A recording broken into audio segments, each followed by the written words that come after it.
Right-handed D are like left-handed pitchers, right? Oh yeah. They're especially. Yep. Into the corner goes Nylander with a pretty good hit. Goes out of play. I'm going to ask you this. Ryan Paley, now with the Philadelphia Flyers, coming in and has a pretty good season. We got a penalty coming? Apparently we do. You know what? Philadelphia, number 26, is a 2-minute minor. Delay a game, puck over the glass. Oh, wow. We thought there was a big hit by Nylander in the corner, but the puck ends up leaving the zone. Sean Walker is gone for 2 minutes, delay a game. But Ryan Paley, a little bit in Pittsburgh last year, but you and I did his first ever NHL game. It came as a member of the Montreal Canadiens against the Leafs April 6th, 2019. 3 goals in his first game. Not as good as another guy I know. And scored the shootout winner. Well, that's close, but it's still not. Well, technically he won. Yeah. To say that our guy has carried on that kind of scoring is, But one was last game of the season, one was the first of a career. Shot down the ice by Philadelphia. By the way, the Flyers, number 2 in the NHL on the penalty kill, and they've killed 18 of 19 in their last 6 games. And when you consider that they lead the NHL with 12 shorthanded goals, you better be careful out there. Yeah, they're actually +1 shorthanded in their last 9 games. 2 shorthanded goals and gave up just the 1 power play goal. Matthews turning at his own blue line. Tried to shoot it in. That's a delayed offside. The Leafs are going to have to tag up, and the Flyers are going to get a free opportunity to ice the puck and send it a long way down, stopped by Samsonov. Liljegren to Tavares. Drop for Matthews. The Leafs have not been in the offensive zone yet. Now they do. Nylander, a pass goes off a skate. He's able to recover it himself. To the blue line, Liljegren. Far side, Matthews a shot, and that was just deflected wide of the net. Nylander along the near boards and back of the net, a centering pass. And it's scooped away and set out at center ice as Matthews was hovering around. Liljegren is the point man and the, if you will, the quarterback of the power play. And now Robertson comes to center. Got it in on the left wing. Played back to the blue line by Domi. Domi has it knocked away. Here's a chance for Konechny. Konechny's in a goal at the goal post. Looking for his 6th goal. Short-handed. Centering pass again. Scores! Another shorty. Travis Sanheim.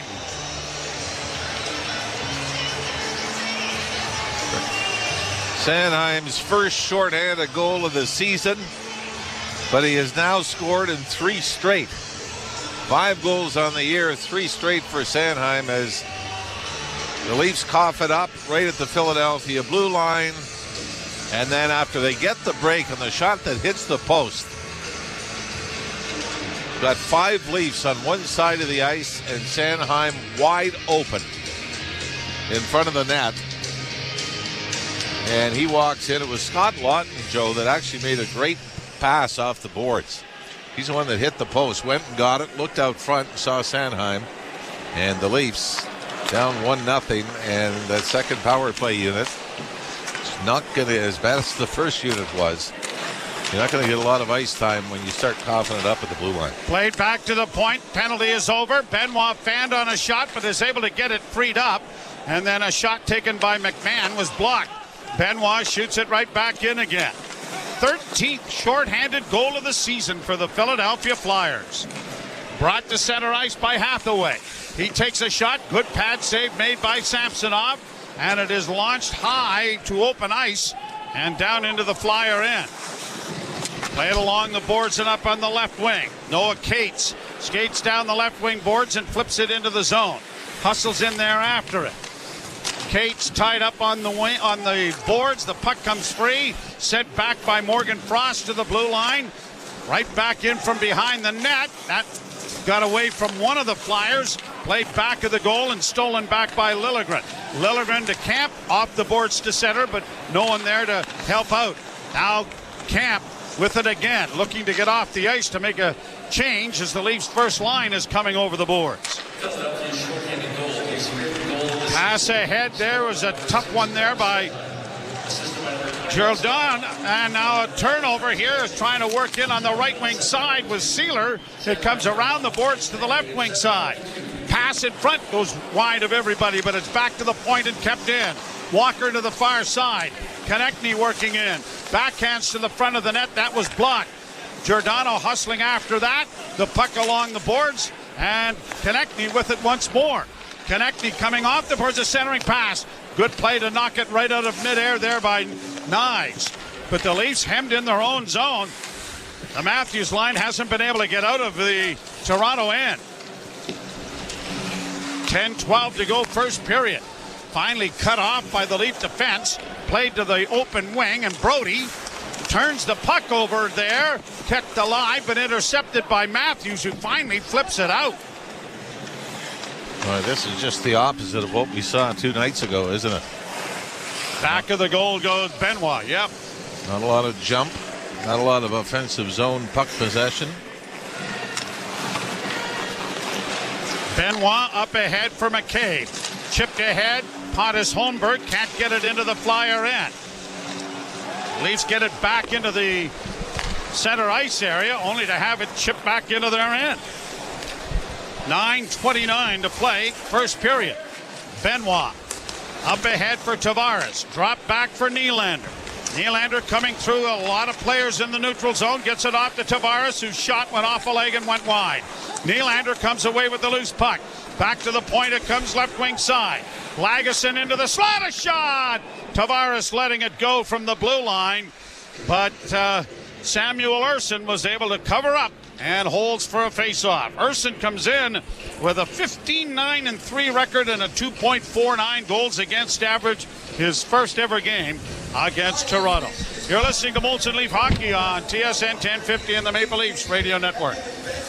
This is Ricky Sinhouse Jr. It's Austin Cindric, Joey Logano, Michael McDowell, Denny Hamlin. This is Austin Dillon. The Daytona 500 is coming. It's NASCAR's biggest race. When you think of races you want to win, Daytona is #1 on every driver's list. It can define a career. For the rest of my life, I'll be known as the Daytona 500 champion. The Daytona 500. Sunday at 1:30 Eastern. On SiriusXM NASCAR Radio Channel 90. And the all-new SiriusXM app. There's no race like the Daytona 500. It truly is the great American race. The Power Play with Steve Koulias. And we're with John Cooper, head coach of the Lightning. Can you kind of talk about your relationship with your captain? You know, whether I say it's a friendship or whatever we have, our bond is it's really come and really evolved over the years. He's one of the greatest, he's our greatest ambassador, but I think he's one of the greatest ambassadors for the sport. You know, the kid's a class act, and it's been really a pleasure to watch. The Power Play, weekdays 3 p.m. Eastern on NHL Network Radio, SiriusXM 91, and the SiriusXM app. The Point with Boomer Gordon. The last 10 NHL drafts, 62 American kids have gone in the first round. So they're averaging over 6 kids per draft per first round. But I think the lowest you could rank America as a global hockey power now is 2, and it might be 1, and we might find that over the next couple of years. Take a bow, USA Hockey. Point with Boomer Gordon, 1 p.m. Eastern on NHL Network Radio, SiriusXM 91, and the SiriusXM app. Join me, Ward Stellick, and Scott Laughlin as we recap the night that was on NHL Morning Skate, weekday mornings at 7 a.m. Eastern on NHL Network Radio, SiriusXM 91. Flyers netminder Samuel Ersson from Falun, Sweden, 24 years of age.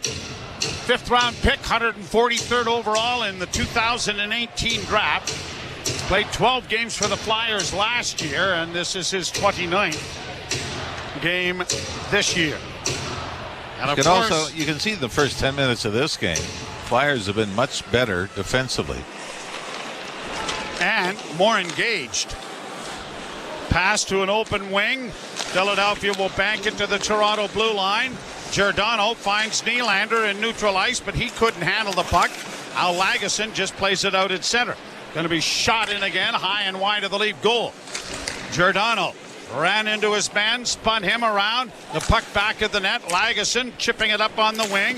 Nylander trying to chip it out. Doesn't get it out. Flyers after it, but Nylander has come away with it. Nylander sifting through center. Works to the line and in. Tavares heading to the front of the net. Puck comes back to the blue line, but it bounced over Giordano's stick and he had to scamper back. Plays it off the boards now ahead for Pontus Holmberg, who will play it back into the Leaf end. Holmberg playing on the line on the left wing with Nylander and Tavares. Played in over the line for Nyes. That got off his stick, but quickly played back to the blue line by Philadelphia. Nyes over there, but it squirts to center. Marner finds an open man on the near wing, and it'll be fired in now by Brody. Second game that Morgan Riley is suspended for. Here's Matthews centering for Marner. Stick handles through a crowd, sends it in on goal, and that was just off the mark wide. Brody back of the net again. Marner trying to come up with it on the wall, got it back to the point. Brody is able to keep it alive and sends it around the boards back of the net. Flyers get to it quickly, and they're going to bring it out now with Sean Walker getting it to center. Konechny just gets it into Toronto territory. Much better shift for the first line than the last time they were on the ice when they couldn't get out of their own zone. Played down into Flyer territory, but an icing call coming against Toronto. Sandheim from Lawton and Konechny, his 5th of the season, and a shorthanded goal at that. So now you've got the Flyers, their last 7 games. They've killed off 19 of 20, so given up 1 power play goal, and now they've scored 3 shorthanded goals in that stint. It's like the 70s Flyers, right? Yeah. Known for the great goaltending, took a lot of penalties. Between Bobby Clark and Bernie Pront and a pretty tough defense, were pretty good killing them off. Flipped in for Robertson, spun around. Robertson after the loose puck. A centering feed then by Bertuzzi. Didn't reach the front of the net. Flyers break it out at center. Trying to flip it back, and it'll be cut off by Jake McCabe. McCabe. A lead pass for Domi. Domi chipping it on. In over the line. Bertuzzi unable to reach it. And the Flyers will just play to the Leaf blue line. McCabe is there again. Off on the left wing for David Kemp. Long shoot in. A big rebound off the goaltender. Comes to the near wing, but the Leafs can't take advantage of it. And the Flyers are around back of their own goal, and Scott Lawton gets it out at center. Woo. Big hit attempted there by Lagesson, but it was kind of given away a little bit, and the Flyer player braced himself nicely. Played right back down into the Philadelphia zone. McMahon trying to free it up there for David Camp.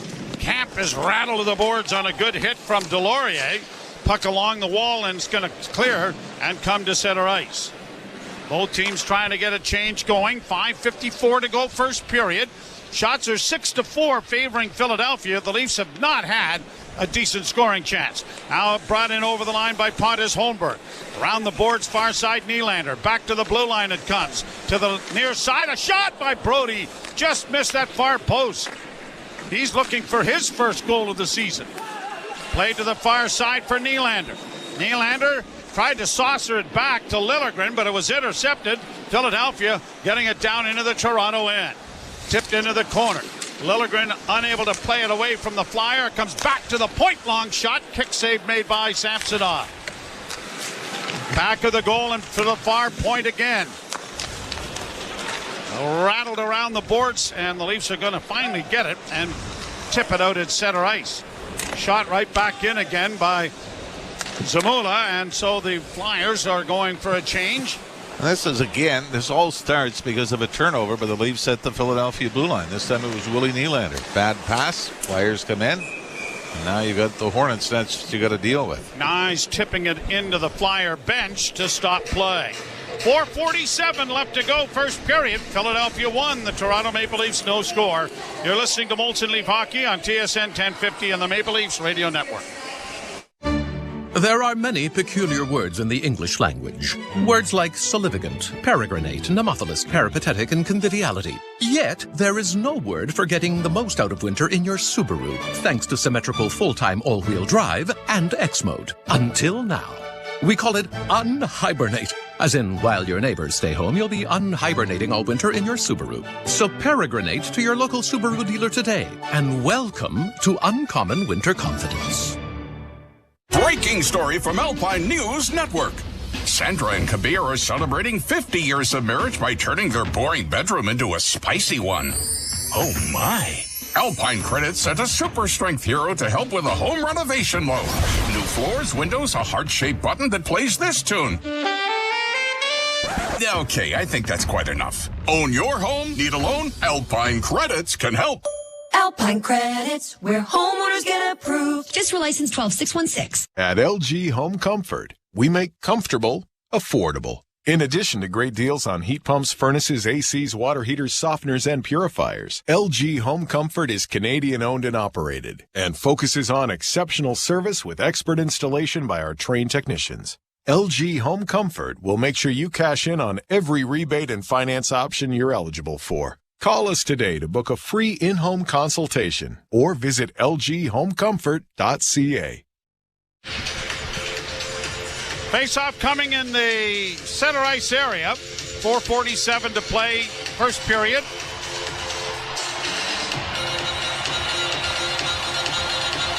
And it looks like everybody battled through the snowstorm that we had today to make sure that they are here.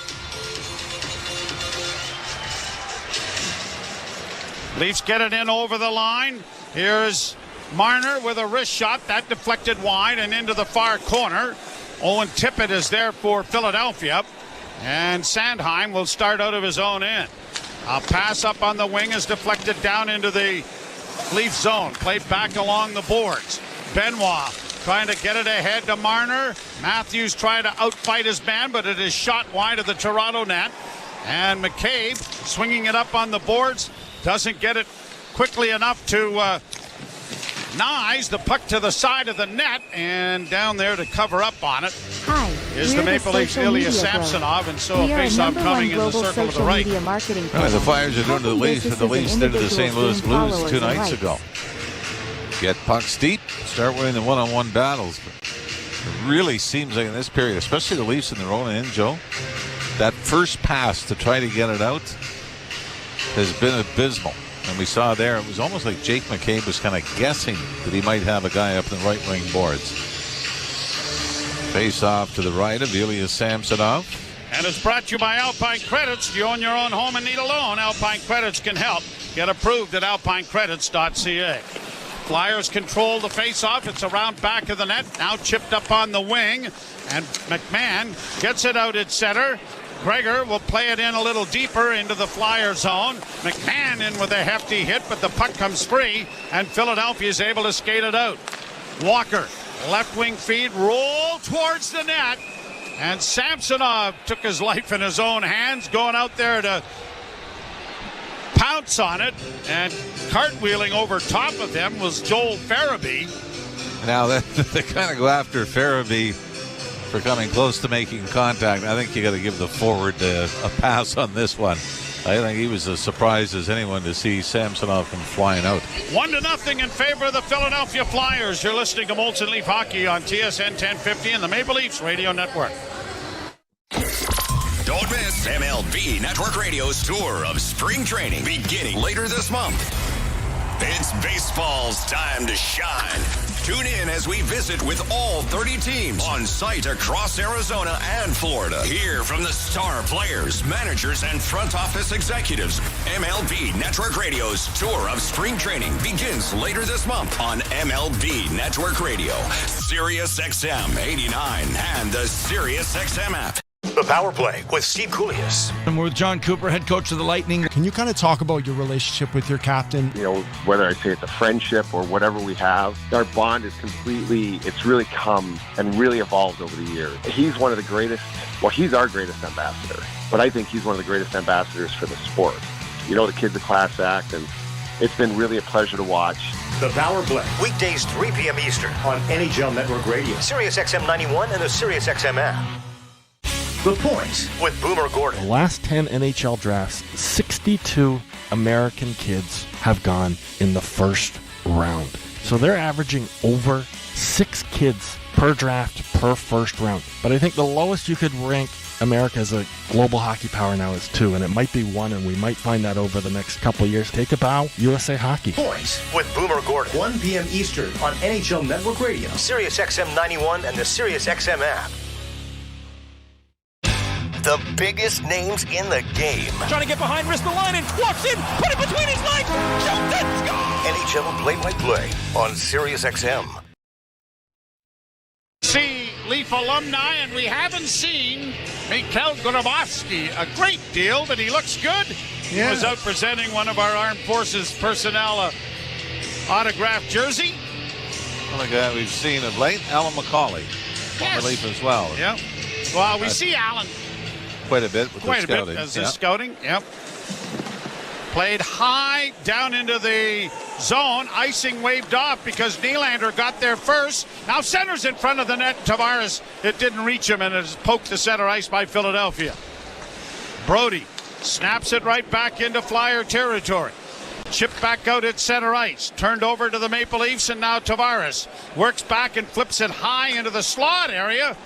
Okay, there is no way that I want Igor Zamula on my volleyball team. That was the worst volleyball attempt I've seen. Played back now by Philadelphia and into the Toronto zone. It goes back of the net. Grabbed off again by Toronto. Brody trying to muscle his way out and does to center. Sends a diagonal shoot into the right wing corner. Back there to retrieve it was Garnet Hathaway. Played along the boards to the line, and out at center ice it comes. Here the Flyers in with a shot that deflects wide of the Toronto net. Played along the boards for Robertson. He got bowled over. Centering effort was blocked. McCabe's backhand doesn't clear. Kept in by Philadelphia. Far side, Robertson trying to take it away from his man along the boards. The fight continues as Poehling gets it in front of the net. Now back to the point. Sandheim holds and gets to his defense partner. Shot coming, blocked in front of the net. Backhand, stopped by Samsonov. Left pad save, and it was a good one. And more shoving in front of the net, and Cates and Benoit and Bertuzzi in there. So look like, as long as there's no eye contact made, I think you're pretty good. If somebody's kind of looking off over your shoulder, you're all right. You don't think anything's going to happen. And then all of a sudden you get suckered right in the yap. Then it's on. Then it's on you. But the Leafs again get into trouble. They're being outshot 10-6 here in the opening period. Jake McCabe again has the puck on a stick in the corner and decides he's going to try to bank it off the right wing boards and out. It's kept in. And then you had the scrum and the scramble in front of Ilya Samsonov seconds later. Draw one by the Leafs. Back of the net goes Brody to find Nice on the left wing. His pass for Matthews didn't connect. Played right back down into the Toronto zone. Bank pass. Nice gets to try it again. This time he's going to carry it in. Nice move, and then got a shot away. And the stick of Nick Seeler just did get in the way of that and deflected up into the screen. I don't think the goaltender Harrison knew where it was. Nope. And by the way, we say Harrison gets checked with Jimmy Jackson, the Philadelphia Flyers TV play-by-play guy. And that is what we are told he prefers. Good guys, and he's flying solo down there. Well, yes, Brian Boucher did a game for TNT, I think it was. Yeah, one of the networks last night. I think it was in Pittsburgh. Got stuck in Ottawa. Got diverted to Ottawa. And, he's coming in on the UPS special. Well, yeah. They did ask me what was the best way, and I don't know if I said UPS or the UP train. Oh, so he may have a sticker on his forehead coming in a brown truck. He should still get here by 9 o'clock tomorrow. Either way. Well, it's guaranteed, isn't it? Well, Flyers will be gone, but Boosh will be there, so it'll be interesting to see. Rolling puck down, smothered. But you know what? It's good of you to help. Yeah. You know, and that's all that we can really do is do our best. And usually, there you are. And I've perfected this. People ask for help, but they never ask again. I help them to the best of my ability. The old Clint Eastwood line. Oh, yeah. A man's got to know his limitations. Yes, he does. Face off in the Flyers zone to the right. 1-0 Philadelphia. And the Flyers win the draw cleanly. Against the boards, Frost. Of course, the son from Aurora of former PA announcer and Frost here. Now here's a chance in over the line now for Lagesson, but his shot deflected off Sandheim's skate. Now a centering pass deflects wide. Lagesson back of the net, far side. Matthews with the puck. Fanned on a pass, works back into the corner, now trying to flip it back to the blue line, but the Flyers are able to break it out, and they'll get to the Leaf line and just chip it into the far corner with a minute to go in the period. Liljegren against the boards far side. Tavares helps him out and starts away. Up on the left wing for Nylander. Nylander stutter step back to the pointed drive. Oh, and a rifling shot taken by Giordano is blocked, but it took a big piece out of Ryan Poehling, who is limping around a little bit after getting up after taking that. Oh. And what's happened is Philadelphia has dressed an extra defenseman. So 11 forwards, 7D in this game. I don't know if that means John Tortorella is comfortable with losing another forward. Flyers win the faceoff.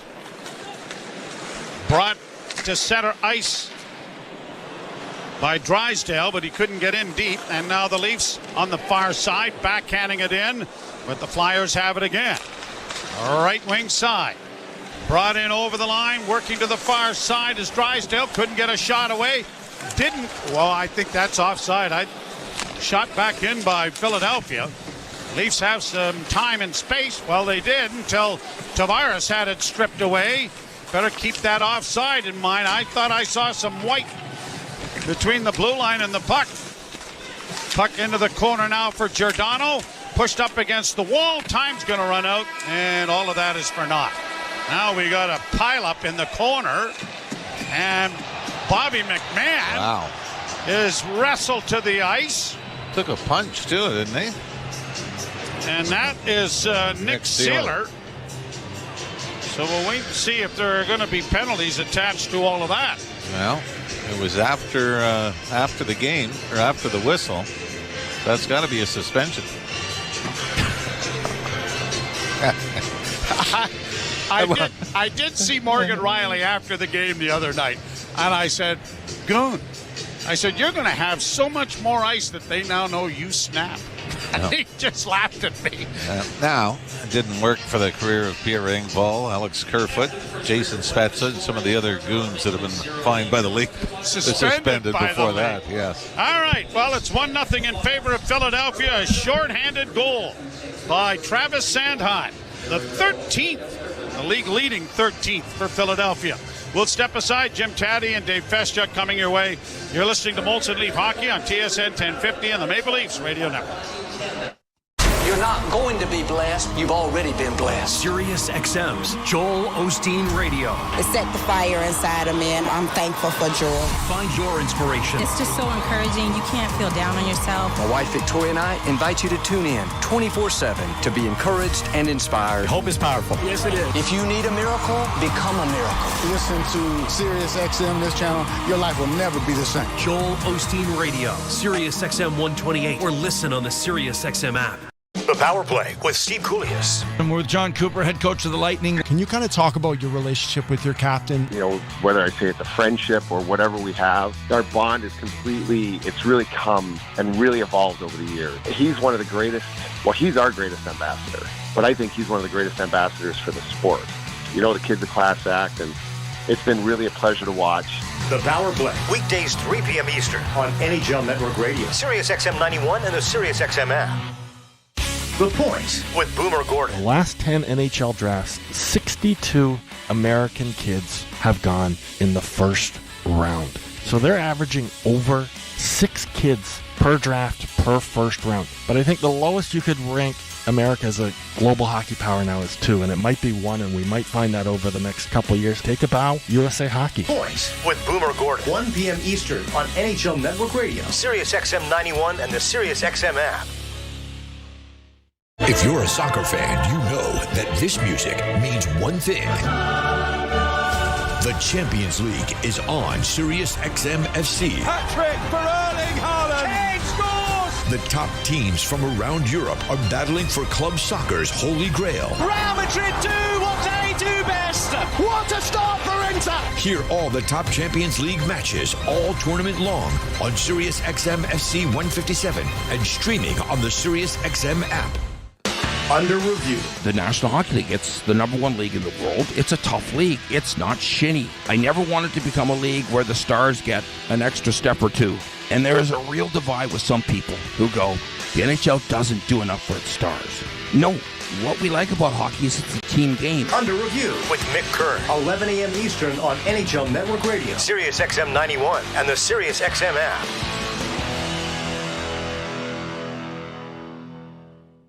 From in the crease to in the locker room. Sometimes a goalie's style fits certain teams better, and I think the way Adin Hill plays fits the Vegas Golden Knights, the way Bruce Cassidy wants to coach defensively perfectly. He's a monster of a guy. He works really hard. He doesn't give up bad goals. He is a grinder. He's a worker, and it just seems to fit. Sirius XM, NHL Network Radio, Sirius XM 91, and on your schedule with the Sirius XM app. From in the crease to in the locker room. Mr. Rick Tocchet, if you're taking a mix of coaches you had the best of, what is that mix for Rick Tocchet? Scotty Bowman behind the bench, tactician. Mike Keenan, a lot of stuff that coaches do now, he did. Jim Schoenfeld, the father figure. Mike Sullivan. I still talk to guys like Craig Berube, Travis Green. So, there's a mixture, and then you got to find your own niche, right? Sirius XM, NHL Network Radio, Sirius XM 91, and on your schedule with the Sirius XM app. The biggest names in the game. Trying to get behind, wrist the line, and walks in, put it between his legs, shoots it, score! NHL play-by-play on Sirius XM. Molson Canadian Leafs Hockey is on TSN 1050 and the Leafs Radio Network. The Leafs live here. And it is Philadelphia 1, Toronto nothing after 20 minutes of play. TSN after 20, brought to you by your Ontario Subaru dealers. Unhibernate, redefine winter fun with the Subaru all-weather capability. Visit your local Subaru dealer and welcome to uncommon winter confidence. And driving in from the west, saw a Subaru zip by me. Wow. In these snowy conditions today and thought, that's what I need. Yes, you do. Yeah. All that four-wheel assurance. That's what I need. I'll look tomorrow in the driveway and see if it's there. It would have been nice to have a little more four-wheel assurance on the Maple Leafs power play in the first period, Jim. Yeah, and Sheldon Keefe talked about the transition game of the Flyers and how accurate it is. And there is, they cross the blue line, 3 places you can't turn the puck over. Either one of those lines. The 2 blue lines are center ice, and it was at the Philadelphia blue line. Domi de Bertuzzi, Boom Konechny, who, by the way, is their best player. Yes. Skates down, rings one off the post, and then they don't recover, and it's in the net seconds later. Well, you're right. There was a couple of really alarming aspects to that sequence. A was the turnover by Max Domi at the opposing blue line, because we talked in the pregame about how, hey, Philly's got a terrible power play, ranks 31st in a 32-team league, 12%. But guess what? They got one of the best penalty kills in the NHL. It ranks 2nd in the league. And they showed it there because they took advantage of a very, I would say, sloppy Maple Leafs play there at the blue line, and it's Domi taking a risk you just can't take, turning a puck over in a spot you just can't turn it over. That was alarming. What's more alarming to me, though, was the fact that you had 5 guys on the ice. They had 4. Konechny rings it off the post. The puck goes into the corner. Somehow, none of the 5 Leafs on the ice think to go to the front of the net and help out that goaltender named Ilya Samsonov. And so there's Travis Sanheim standing in front of the net, and just with all the time in the world, Deeks, Samsonov, and scores the goal. If you could find the video, don't forget about the turnover because it's key. But if you backed it up further, you'd see as the Leafs came out of their own zone, it was kind of Liljegren looking for the drop pass, the neutral zone drop pass. I mean, that gives everybody time to set up. I mean, I can't go over that. I say it almost every game. If it's not done in a slick fashion, then it just lets everybody know what's going on. Yeah, I think when it was done originally, it was a deceptive move that did throw teams off the rhythm of their kind of neutral zone trap or their blue line trap, trying to stop the entry. But now it's just become so standard, and to your point, that was such a really slow pass. It was easy to read. Everybody in the building knew where it was going. It didn't do anything but slow the pace down, allow the Flyers to make it very difficult for the Leafs to enter the zone and get the kind of pressure they were hoping to get. And in the end, of course, they didn't get any pressure and ended up allowing their 7th shorthanded goal against on the season. That is 1 short of the lead league. Not a great stat to be sitting around on. I mean, there are some aggressive penalty kills in this league now. And the Flyers, of course, are one of them. Okay, so it's only 20 minutes, but we pumped the tires on Domi, Robertson, and Bertuzzi, and they didn't get, they were on that power play, but they didn't get much more than 3.5 minutes of ice time in that period. Well, yeah, they saw the bench a little bit after that sequence on the blue line there. Sheldon Keefe didn't put him out there for about 5 minutes in the aftermath of the anger that I'm sure was spewing from the coach's mouth on that turnover that turned into the only goal of the period. So we can update the penalty situation at the end of the period. Sealer gets 2 for roughing for Philadelphia. McMahon gets 2 for roughing for Toronto, although he was the guy who got thrown to the ice. Yes. So I must have missed something there. Yeah, that was a questionable one for sure. But look, this is not about the referees at this point. This is to me, the Leafs just haven't had the same energy they had in the St. Louis win. You know, it just hasn't been crisp. We haven't seen crisp breakout passes. We've seen a lot of sloppy breakout passes where they haven't really, the D-to-D play hasn't been great in their own zone to sort of fuel the breakout. Just there's not tape to tape. It's been a disconnected first period for the Maple Leafs, and the beauty is they got 40 minutes left to rectify it. Yeah, and that's the key thing. 40 minutes left. I don't know what everybody was expecting, but you've got a couple of guys coming back in who were sick, so I don't know what the energy level would be to start a game. I would assume they would find it at some point, but that doesn't surprise me. And maybe we do have to cut them some slack because Tavares and Marner have been laid up. Sheldon Keefe talked about how they haven't been eating well, they haven't been sleeping well, so that could be a factor in the lack of energy. But look, I'm not sure you can excuse the guys on the back end. I haven't heard anything wrong with those guys. No. Now Giordano's dealing with a foot thing, but the problem on the shorthanded goal wasn't that Giordano wasn't quick. It was that he went into the corner as the only defenseman on the ice, went into the corner to chase the puck, and didn't have anybody helping him out in front of the net. That was just a lack of response all the way down the ice, and then after the shot goes off the post. Yeah. Well, it was just, that's the kind of stuff that makes coaches stay up at night wondering what the heck you need to do to drill stuff into your team to not make dumb mistakes.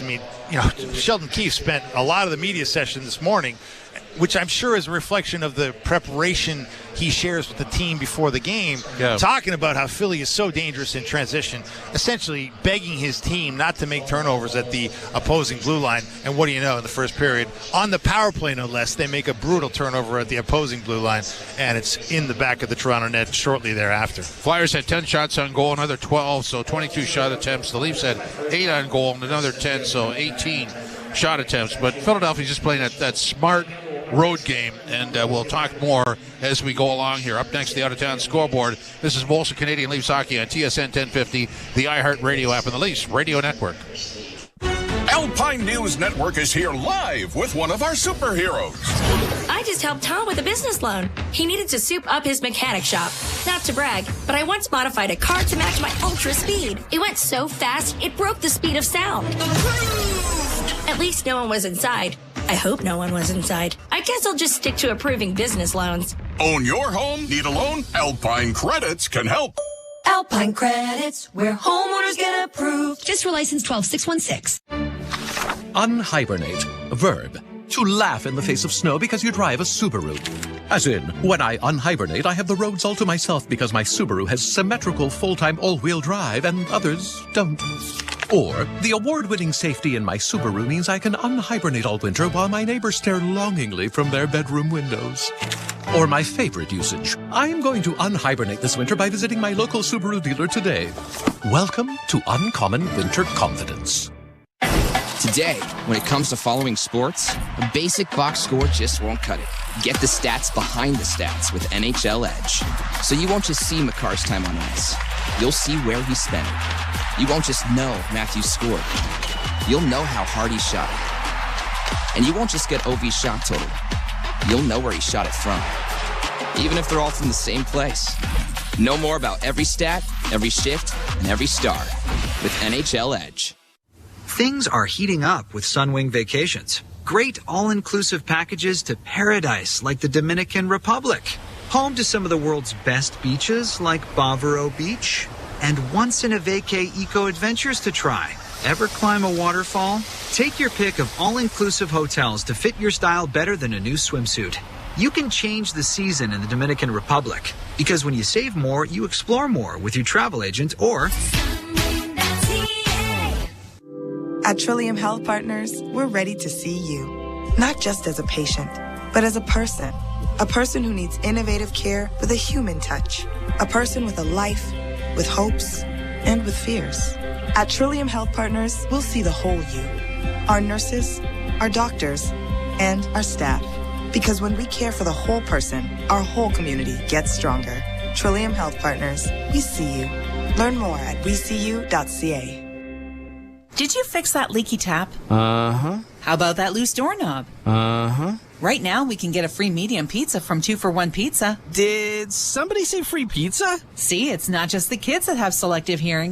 Right now, get a free medium one-topping pizza with a minimum $25 purchase before tax and delivery. Limited time offer. Online orders only. Visit 2for1pizza.com and use coupon code FREEM.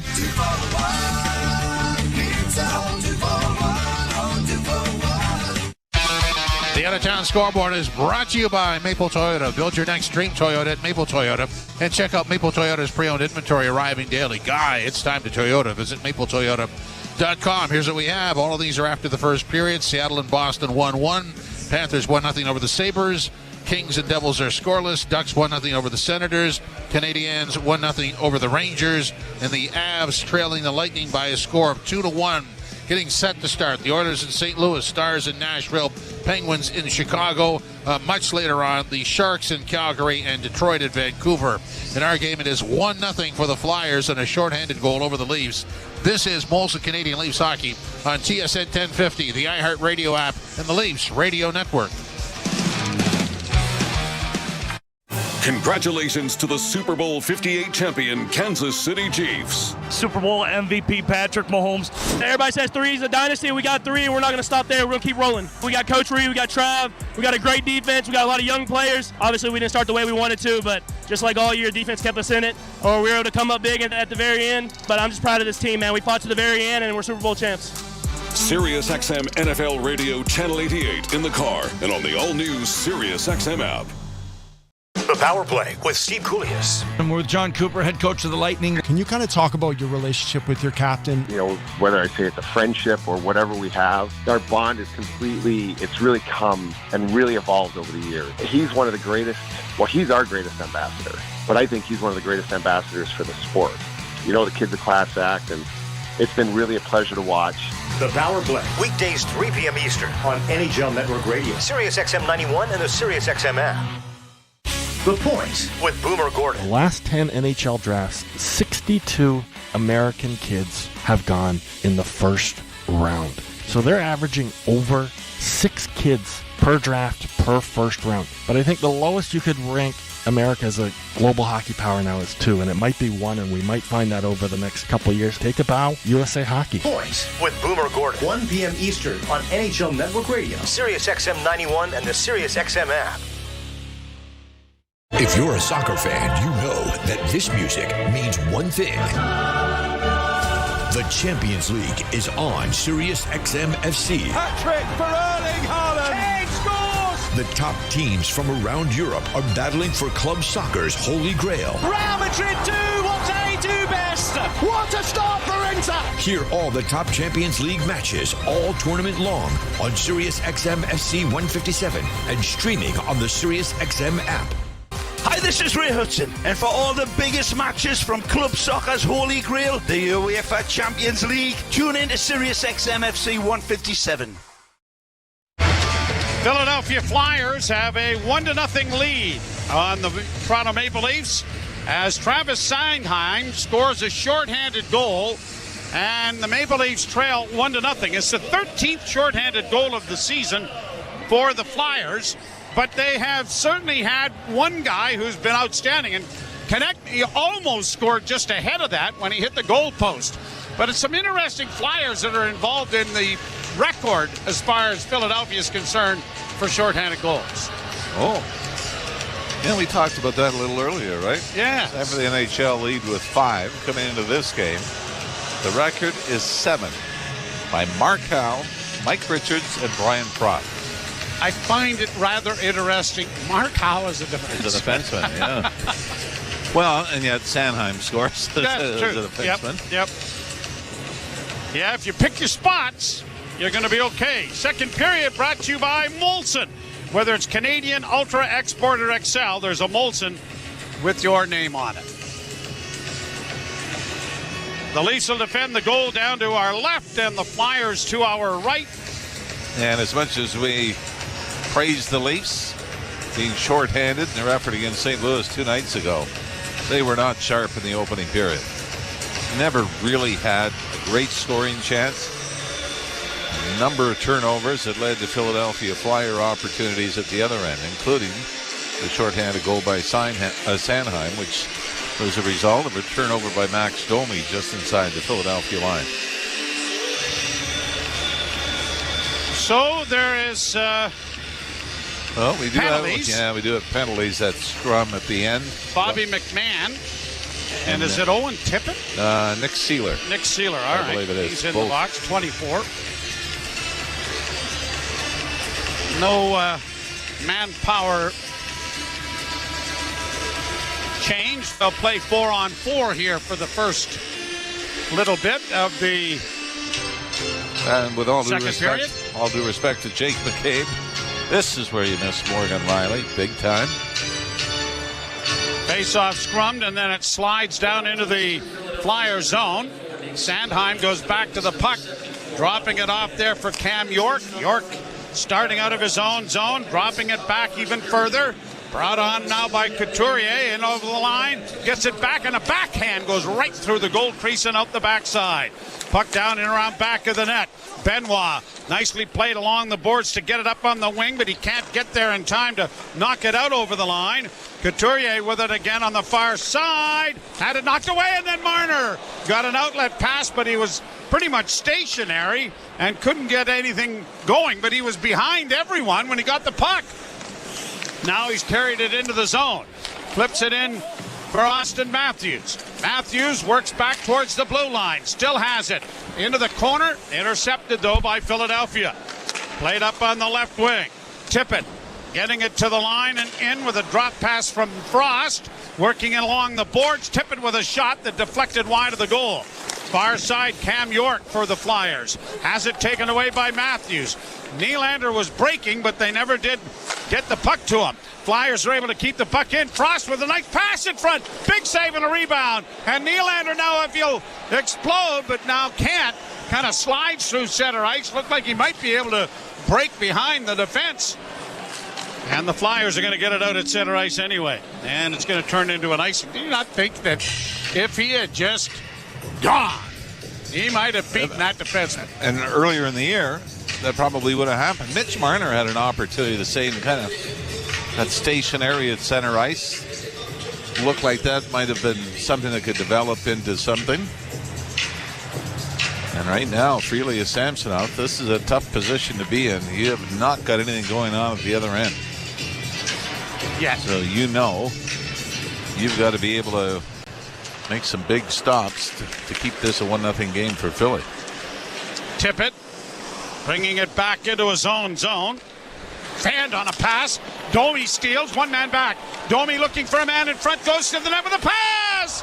Oh, and it was deflected just wide of the net there by Tavares. Flyers make a critical error there, but the Leafs can't take advantage. Brought back now by Sanheim and gets it in over the line. Played around the boards to the far side. Domi cutting it off. And it'll go to Lagesson, who plays it back of the net. Lagesson gets it returned. Up ahead for Domi. Banked ahead across the line for McMahon. McMahon roars in around back of the net, trying to drag the puck with him.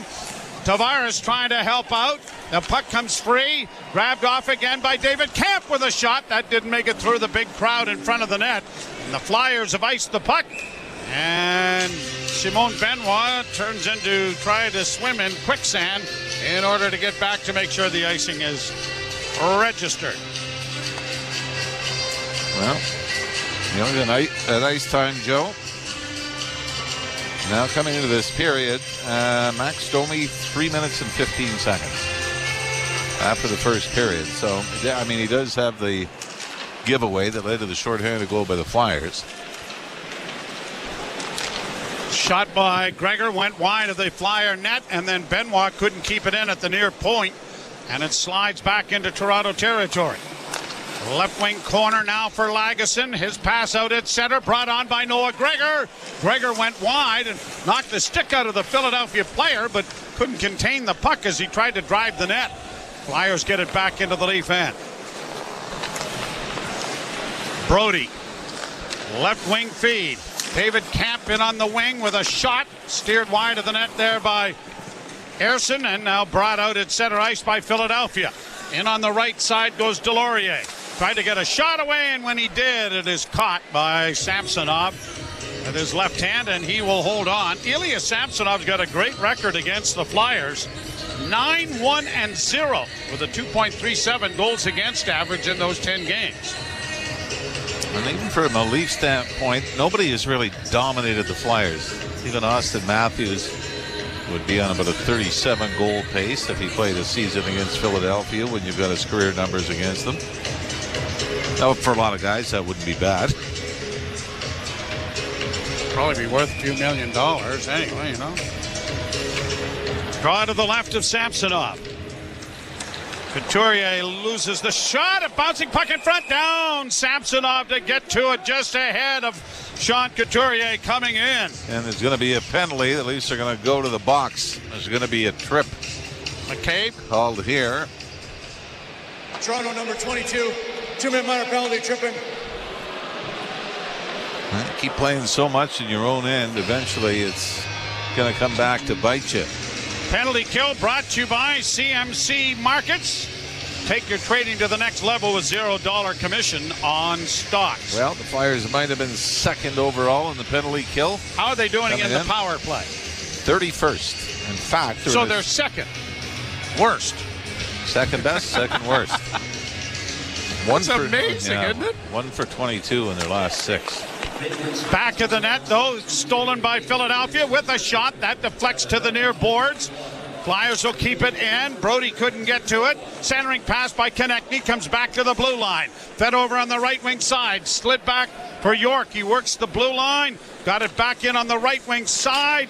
Bank pass back to the blue line. Looking over here for Frost. Frost works down the boards. Cuts in with a pass. Oh, what a brilliant save made by Samsonov with the left leg. He's sprawling around to get a stick in his hand as the Leafs will help him out by icing the puck. Boy, a redirection. I believe it was Konechny. Got a piece of it right in front of the Leaf net, top of the crease. And Samsonov reacted and was able to get his pad on it. Flyers across the line. Frost getting it into the corner. Stolen by Benoit, but he can't get it past the far point. Kept alive, and now the Flyers getting it back to the blue line. A wrist shot is whistled wide of the net. The puck on the near boards. Konechny trying to dig it free. Frost is in there as well. Knocked down on the play by Gregor, but it'll come back to the point. Kept alive as it goes to the right wing side, and a shot that is deflecting into the near corner. Drysdale looking for a pass back. It comes back to him at the blue line. Off on the right wing side. Back to Drysdale and a shot. Samsonov got bowled over. Stick is in the net, but he's back on his skates. Actually, it's right across the goal line. Not a bad spot to be. The shot goes wide of the net. Now he's got it back in his mitt. Frost centering pass. That didn't work. Flyers with good pressure here and a couple of decent chances. Drysdale again at the blue line. Dishes it off. A shot goes high and wide of the Leaf goal. Frost with it once more. Farabee back to the point.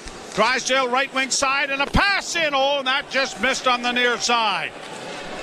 7 seconds left in this power play that has been outstanding, and then it's stolen by the Leafs, and Nylander coolly backhands it down the ice. McCabe got out of the penalty box, but just a little bit late to catch up on that thing. I think Nylander was thinking about it, though. He didn't really ice the puck, as just to get it into center ice. Well, with the trouble the Leafs have had getting the puck out of their zone, that had to be the number one motive for getting it down there. So the Flyers 0 for 1 with the power play. The Leafs are able to bring the puck in on the left wing with Tavares. Tavares against the boards, trying to play it back to the blue line, then got it on the slot there, and it was whistled wide of the net by Bertuzzi.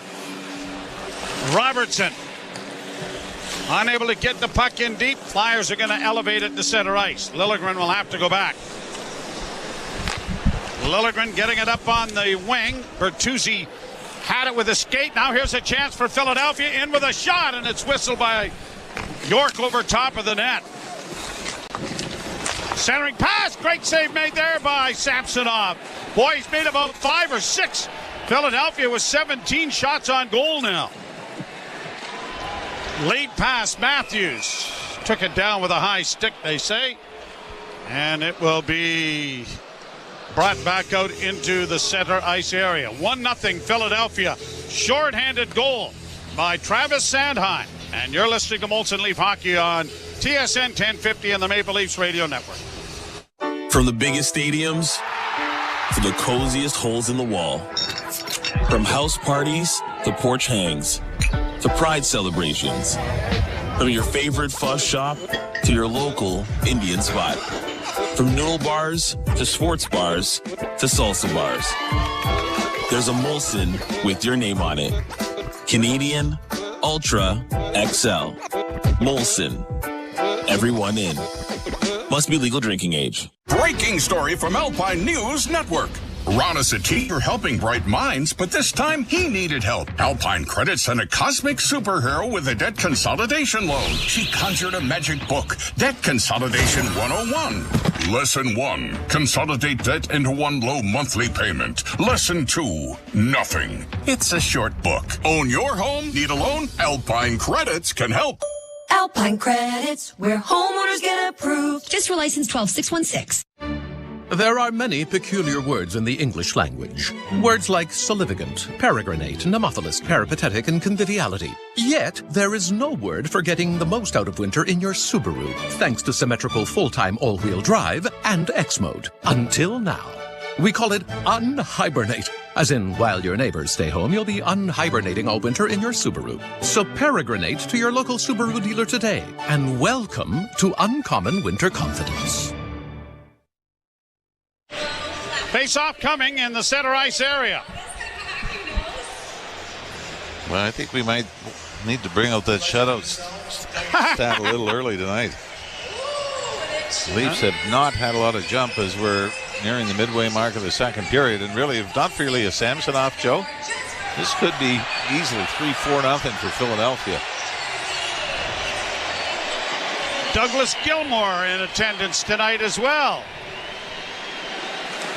Getting a big round of applause. The Leafs down in the Flyers zone, but it's dug out now by Paling. He gets it out into the center ice zone. Matthews line on the ice for Toronto. Harrison plays it up on the boards, knocked down by Marner. Marner and Matthews after the loose puck. Still free as it goes back of the goal. Nye's in pursuit. Pinching down is Giordano. Marner is able to help out, but a centering pass was blocked, but he gets it again. Near side for Matthews. Matthews with a shot blocked, and the rebound is going to be cleared and brought to center ice by Philadelphia and played into the Leaf end. Hustling in after it is Paling. He's knocked down on the play. Lagesson gets it up on the wing. Matthews starts away, just getting it out at center. And then quickly shot right back in again. That took a crazy hop off the boards and had Samsonov doing a little of the Irish two-step to knock it down. Now here's Nylander working down into the corner. Has it blocked. Unable to get to it. Tavares played out at center. Grabbed off there by Jake McCabe, who plays it back into his own zone for Benoit. Benoit to McCabe again. Passes ahead. Bertuzzi tips it in over the line, but not much further. Sandheim is there for Philadelphia. Jake McCabe has had a rather tough time with various things hitting him in the nose. And none of them have drawn a penalty either, have they? No. And he's working with the little extra schnoz going here the last couple of games.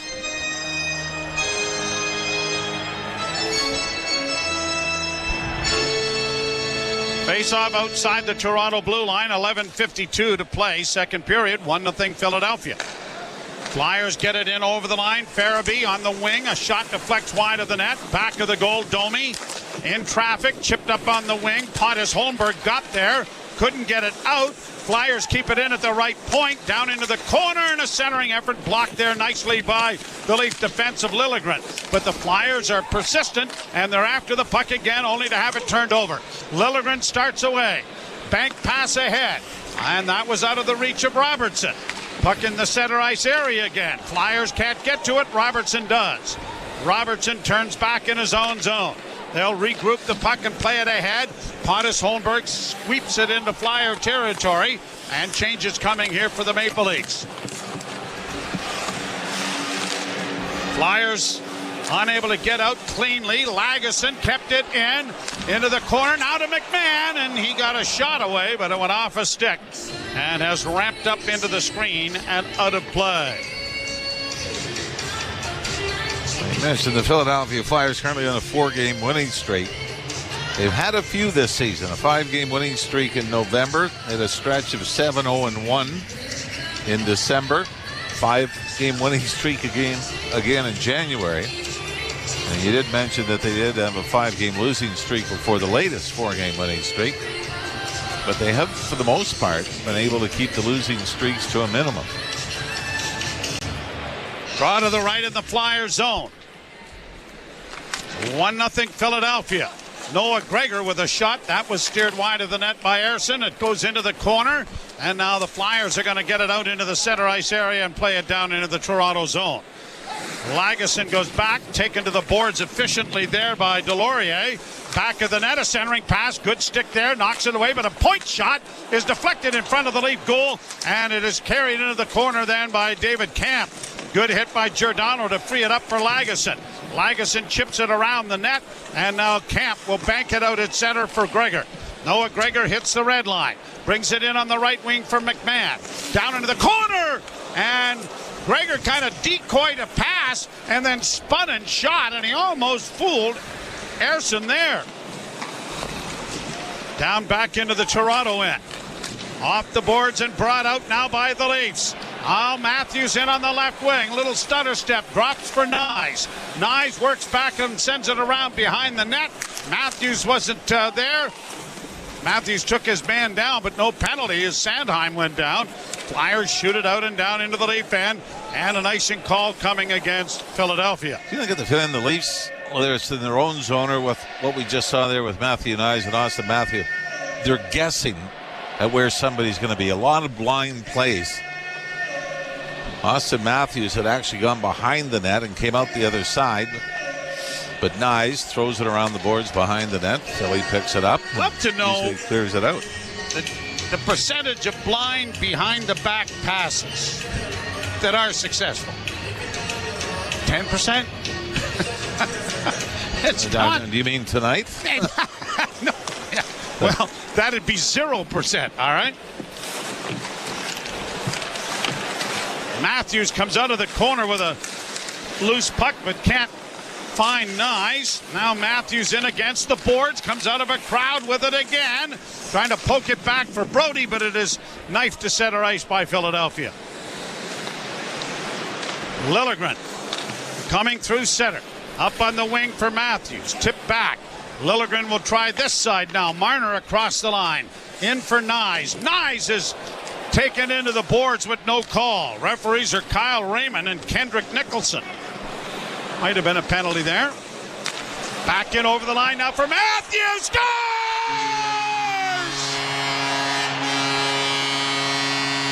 You can't give him a split second. Number 43 into the books. Mitch Marner with a pass from the right wing boards, right at the Leaf blue line. Looks up, spots Austin Matthews waiting cross ice in front of the Leaf bench.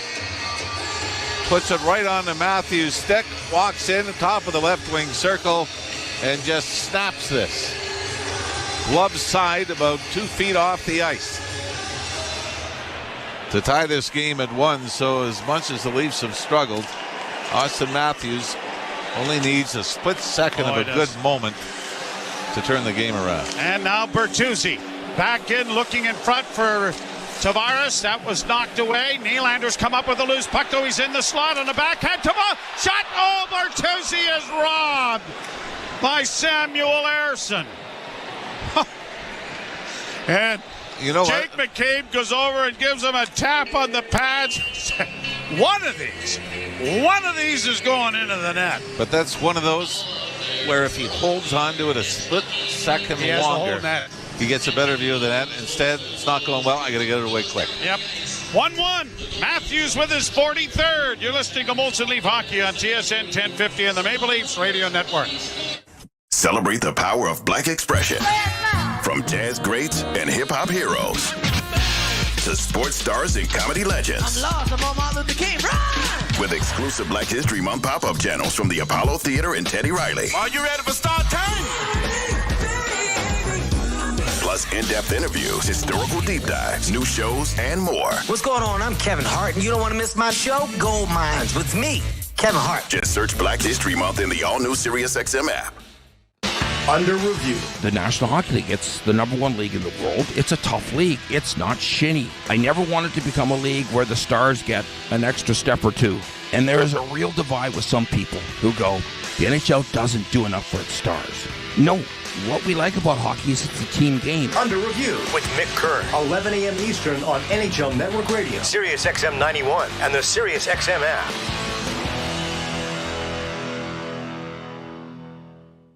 From in the crease to in the locker room.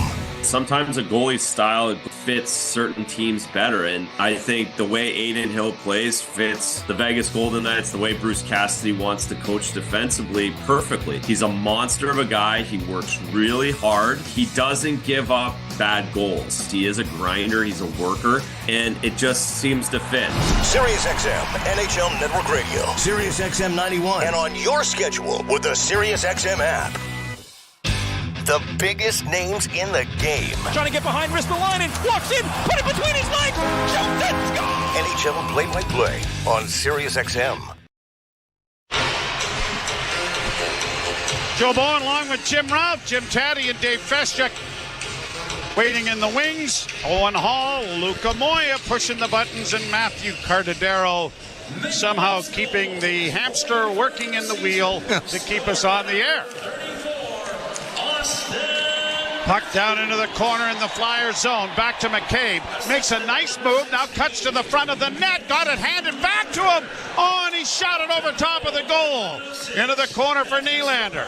Nylander with a sharp angle shot that hit the goal post. Goaltender was fresh up against that pipe, though it wasn't going to get by him. But now the Leafs again in front of the net. Tavares! Off the blocker of Ersson. Leafs with their best series of hemming the Flyers in, and Philadelphia gets it out at center ice, and Benoit finds Jake McCabe. Rink-wide pass for Nylander. Nylander slides in ahead of the defenseman, bangs into the corner. Out comes Tavares, sends to the far corner. Bouncing puck, Brody. Round on the boards for Matthews. Matthews back to the point. Liljegren walks the line. Left wing side. Brody with a shot. Ducking to get out of the way was Marner. And it's back out at center ice. Leafs will go back into their own zone. Brody starting back. That goal certainly has gone to the Leafs' legs. Here's Marner in across the line. Had it stolen away, though, and a penalty coming against Philadelphia for interference. Yeah, this was the referee at center ice that calls it. Not the one right to the right of the infraction. Philadelphia number 74. 2-minute minor penalty for interference. Kendrick Nicholson. Yeah, Leafs really need to take advantage now. They were not in this game at all. They gave up a shorthanded goal. Matthews on a bad change by the Flyers ends up tying the game at 1. Then you had the great chance by Bertuzzi, great chance by McCabe, great chance by John Tavares. They didn't go. You want to keep this momentum going the right way. And this is a huge power play for the Leafs. Brought to you by your Ontario Subaru dealers. Get more value out of every kilometer in a Subaru, starting with award-winning safety at your local Subaru dealer. Face off to the right of Samuel Ersson.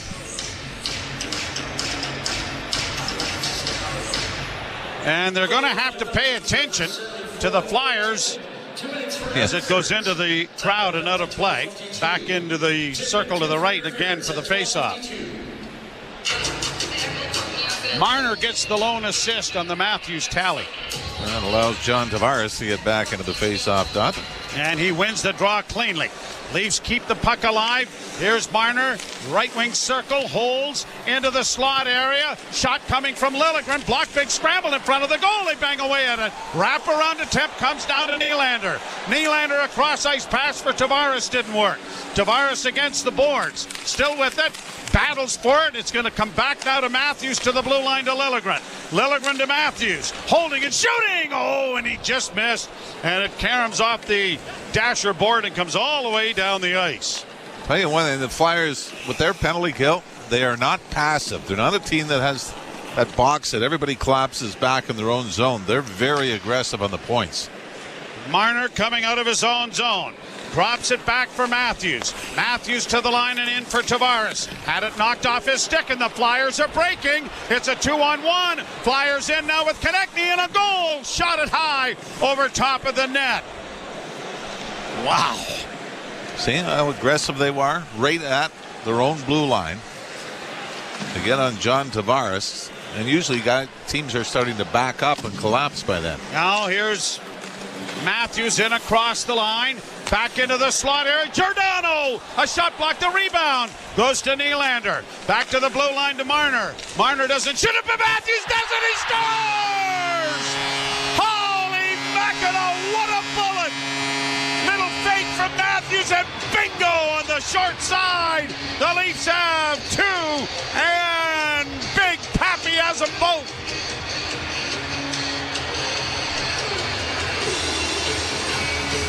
The skill takes over. Nylander from the far corner. Up to the high slot to Mitch Marner. Marner, the little half-fake slapper before throwing it to the right wing corner to Austin Matthews. And just outside the right wing dot, Matthews unloads and rips it short side. So that's two that Matthews has scored glove side on Ersson. And the Leafs have their first lead of the night. And this is another one, Joe. It's the perfect height over the pad under the glove. Ersson was actually there. Yeah. It was just that perfect shot sliver of daylight that Austin Matthews was able to get. Leafs are now 7 of 12 in their last 6 games on the power play. McCabe shooting the puck into the Flyer zone. Leafs have responded with a pair. Down along the boards for David Camp. Camp around the wall. It's going to get past the Leaf defense and slide all the way down into Toronto territory. Momentum has really swung here, and the Leafs have got to keep it going. McCabe taking his time. Plays it ahead. Knocked into the zone. And the Leafs are going to get a change going as McMahon thought better of pursuing that puck. It comes back out at center ice. Chopped to the Toronto blue line. Volleyballed into the bench then. And with 4:39 to go in the second period, Austin Matthews has scored twice. Numbers 43 and 44. Marner will draw the assist as well. And it is 2-1 Toronto.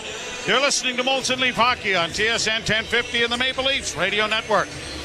When you give blood or plasma through Canadian Blood Services, you're not just helping someone. You're helping someone be there for their family, give back to their community, inspire a movement, maybe even change the world.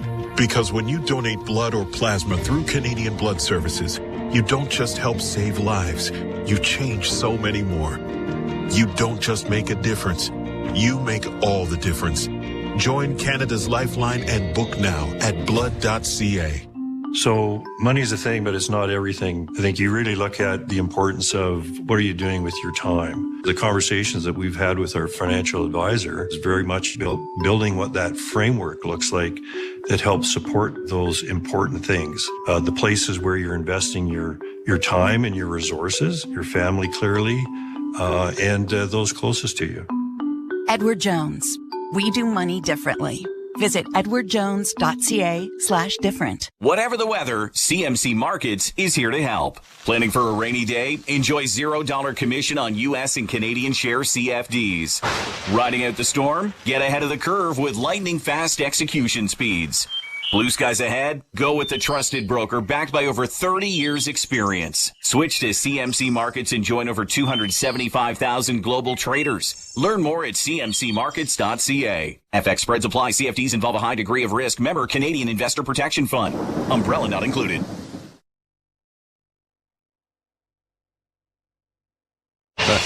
Bobby McMahon had 3 the other night. Austin Matthews has got 2 this evening. And in the commercial break, you asked me, do you remember the last time the Leafs might have had back-to-back games with hat tricks? Yeah. And as we were pondering it, Luca Moya, to my right, says, what about Matthews' first 2 games of the year? To which we replied, do your job and leave us alone. Shut up, Luca. All right, I will change it. Different players.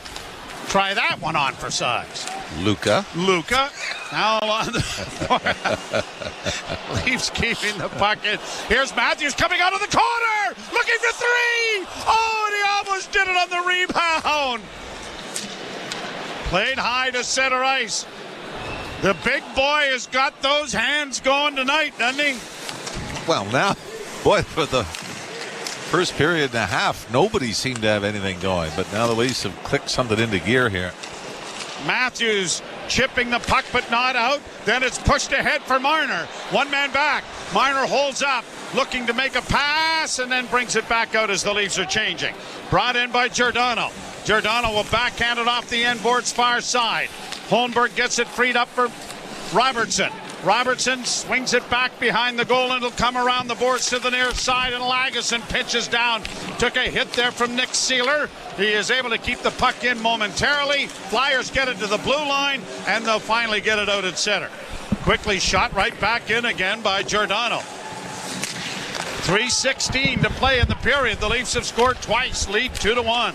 Back to the point, Lagesson. Far side, Giordano. Back to Lagesson. Wrist shot in traffic, blocked before it reached the goal. Flyers break out 3 abreast at center. Carrying it is Ryan Poehling. Got it down into the corner. And the net's been knocked off its mooring by a bit of a collision there with Poehling and Lagesson. I don't know if we've got any penalties coming right now. The referee with his arm up in the air. And he's holding up 10 fingers. Now 4. Now 10. Over to you, Joe. Oh, no, he's got 10. Now 4. Now, no penalty. All right. This is a very confusing game. Well, it's confusing when you pay attention. If it's like we normally do and we're not paying attention, it's fairly easy. As long as Luca does his own job over there. Yeah, that's true. I hadn't thought about that. Nothing better than one of those comments where you go, oh, yeah. Yeah, right. Shot from the point, deflects into the near corner.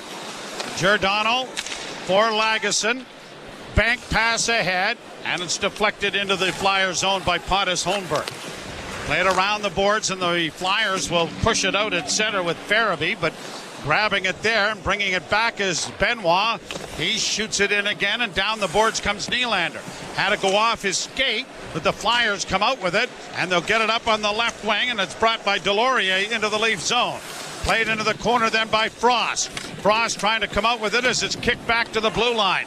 York with a shot that goes back of the net. Frost backhanding it back of the goal once more. Good play there by Bertuzzi to cut off the cycle. The puck comes free, back of the net, and Bertuzzi's going to skate out with it. Tyler Bertuzzi straight up ice to center. Had a great chance in the first period and was trying to end an 18-game goalless drought. Got it into the zone, but the Flyers have sent it the other way, and it'll be an icing call. Minute 49 to go in the second period.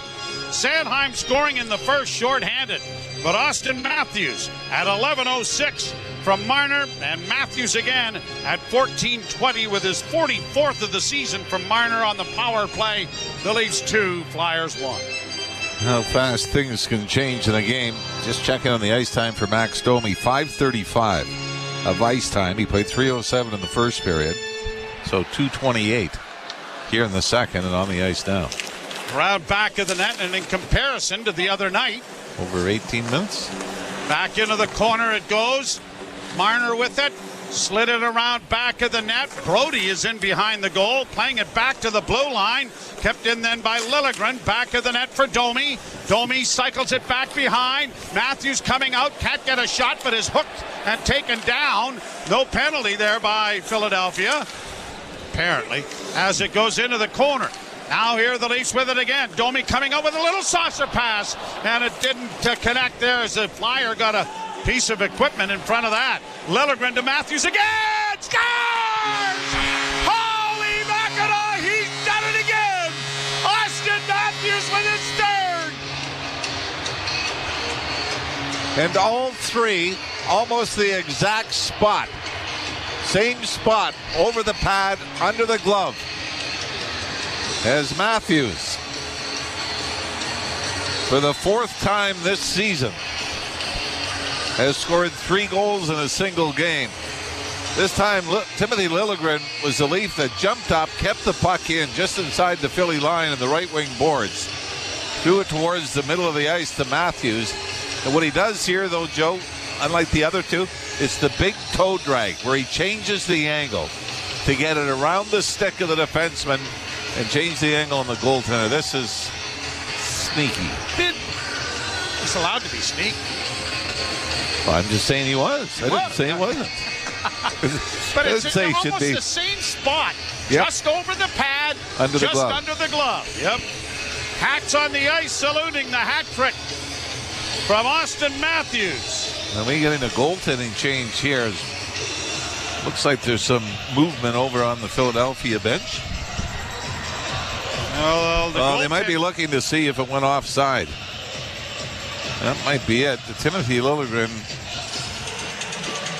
keep it in. It didn't look like the Flyers reacted like they thought the puck had been missed. We're trying to get a look at it from the overhead view. We have not seen that yet. But at this point, there's no the Leafs coming mention from the Flyers to challenge. So I do think they were kind of looking. John Tortorella just kind of gazing up at the scoreboard now. But it was a close play right below us, just inside the blue line, that Timothy Liljegren was able to keep it in and feed it to Matthews in the high slot. Couple of late hats coming onto the ice. Well, you talk about Scotiabank Arena crew tidying up. Talk about the natural hat trick, right? Yeah. 3 in a row in one period.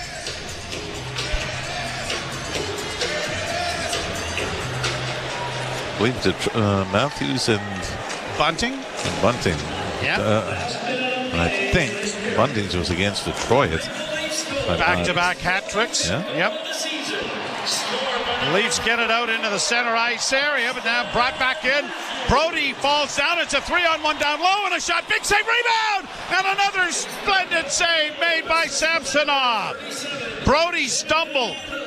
Flyers trying to keep it in. McMahon takes his man to the boards. Cut off now by Paling. Back it goes for Konechny. Far side, holding with 29 seconds to go in the period. Shot stopped by Samsonov. An important 25 seconds here for the Leafs, and they really need just to get the puck out. And they will, with a pass ahead for McMahon. Driving in on the right side, flips it towards the net. And the Flyer defenseman goes crashing into the goal to dislodge it. Sean Walker. Now, we have seen games when Ilya Samsonov came back from his time off, and he was outstanding. And the number one reason the Leafs beat Seattle in Seattle, and then back-to-back games against Winnipeg before the break.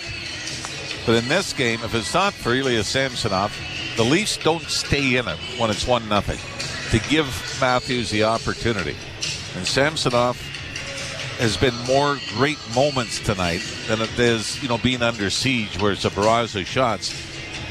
But at the right time tonight, he has made key stops. And the one we just saw here, Philly makes it 3-2 going to the break. That's a huge goal for the Flyers, but Samsonov snuffs that out and keeps it a 3-1 lead for Toronto.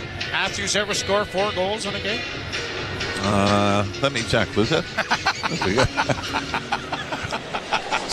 Start with last game and go backwards. This shouldn't take long. Here are the Leafs with 14 seconds left as it goes around the boards to the near side. Kept in there and played back of the net by Holmberg. That got past Domi. And then a shot goes well wide of the goal. But the Austin Matthews story is on. And Jake McCabe comes back. And so does a couple of other Leafs. Liljegren, actually it's the defense corps, wouldn't you know? Come back and make sure that Ilya Samsonov realizes what a key component the 3-1 lead he has had. Well, we were talking about it's 1-0, and we were talking about how he is the reason that the Leafs are only behind one and giving them a chance to get back into it. Matthews takes off for 3 at the other end, and then he still makes a huge stop, or 2 huge stops, with about 20 seconds to go in the second period to keep it 3-1. 12-11, the Leafs outshoot the Flyers, but outscore them 3-0. Austin Matthews, 43, 44, and 45. Jim Taddy and Dave Feschuk coming along with our second period intermission. You're listening to Molson Leaf Hockey on TSN 1050 and the Maple Leafs Radio Network. The Chiefs are back-to-back Super Bowl champions. When the sports world is talking, nobody gives you more perspectives than the experts of SiriusXM. One of the most pulsating finishes in the history of sports. Hear instant reaction on Mad Dog Sports Radio. Mahomes willed his team. What we're watching here is once-in-a-lifetime stuff. And champions react on NFL Radio. Andy Reid joins us. That's what I love about this team. They're all guys that just want to win. Live sports talk when you need it on SiriusXM in the car and on the all-new SiriusXM app. The Power Play with Steve Koulias. And we're with John Cooper, head coach of the Lightning. Can you kind of talk about your relationship with your captain? You know, whether I say it's a friendship or whatever we have, our bond is it's really come and really evolved over the years. He's one of the greatest, he's our greatest ambassador, but I think he's one of the greatest ambassadors for the sport. You know, the kid's a class act, and it's been really a pleasure to watch. The Power Play. Weekdays, 3 p.m. Eastern. On NHL Network Radio. SiriusXM 91 and the SiriusXM app. The Point with Boomer Gordon. The last 10 NHL drafts, 62 American kids have gone in the first round. So they're averaging over 6 kids per draft per first round. But I think the lowest you could rank America as a global hockey power now is 2, and it might be 1, and we might find that over the next couple of years. Take a bow, USA Hockey. Point with Boomer Gordon. 1 p.m. Eastern on NHL Network Radio. SiriusXM 91 and the SiriusXM app. From in the crease to in the locker room. Mr. Rick Tocchet, if you're taking a mix of coaches you had, the best of, what is that mix for Rick Tocchet? Scotty Bowman behind the bench, tactician. Mike Keenan, a lot of stuff that coaches do now, he did. Jim Schoenfeld, the father figure. And Mike Sullivan. You know, I still talk to guys like Craig Berube, Travis Green. So, there's a mixture, and then you got to find your own niche, right? SiriusXM, NHL Network Radio. SiriusXM 91. And on your schedule with the SiriusXM app. Hey Toronto, I'm David Morsuti, host of the daily Toronto Maple Leafs podcast, Locked On Leafs, part of the Locked On Podcast Network on the SiriusXM app. Every weekday, we bring you the latest Leafs news and analysis, break down all the action, including this game you're listening to right now, and preview the next one. We're giving you everything a Leafs fan could want, all in a daily 30-minute podcast. Download Locked On Leafs right now on the SiriusXM app, available with all trials and popular plans, or where you get your podcasts. Search Locked On Leafs. If you're a soccer fan, you know that this music means one thing. The Champions League is on SiriusXM FC. Hat-trick for Erling Haaland. Kane scores! The top teams from around Europe are battling for club soccer's holy grail. Real Madrid do what they do best. What a start for Inter! Hear all the top Champions League matches all tournament long on SiriusXM FC 157 and streaming on the SiriusXM app. Under review. The National Hockey League, it's the number 1 league in the world. It's a tough league. It's not shinny. I never wanted to become a league where the stars get an extra step or 2. And there is a real divide with some people who go, the NHL doesn't do enough for its stars. No, what we like about hockey is it's a team game. Under review with Mick Kern. 11 a.m. Eastern on NHL Network Radio. SiriusXM 91 and the SiriusXM app.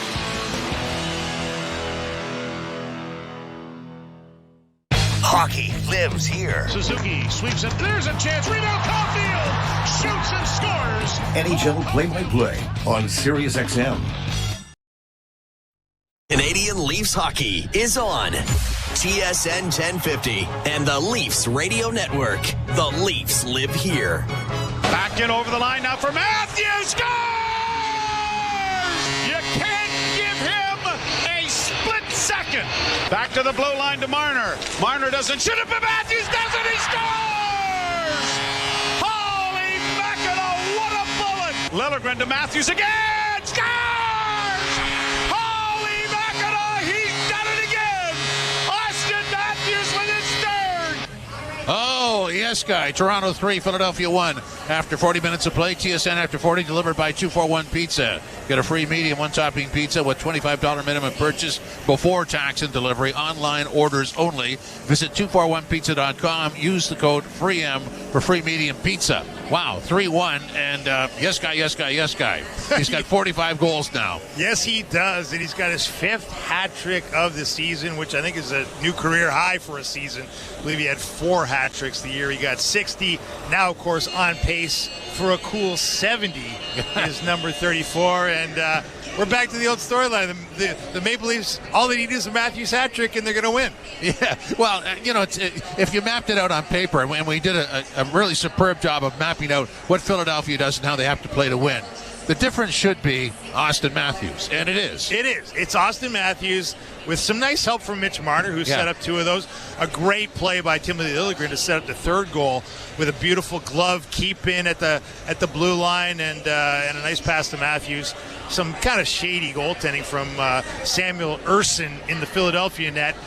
And then if you're going to give credit to another Leaf, you got to give it to Ilya Samsonov, because really, Jim, before it became 3-1, when it was 1-0 Flyers, he made some big saves, and he's made some big saves all day in a big way to keep the Maple Leafs in this thing. The Flyers have outchanced the Maple Leafs in large part here, and you could even say that Matthews' couple of his goals weren't really high danger chances because they were from distance.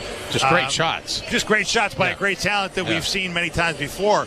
But, the Flyers have been threatening, and Samsonov has turned them back in some very, very big moments. Threatening to the point that before Matthews scored to make it 2-1, they had a shorthanded situation that was the mirror image of their goal. Yes, it was. Another Leaf turnover at the opposing blue line. And who is it but Travis Konechny, one of the best penalty killers in the NHL, on the 2nd best penalty kill in the league in the Flyers, taking it down the ice, creating a 2-on-1.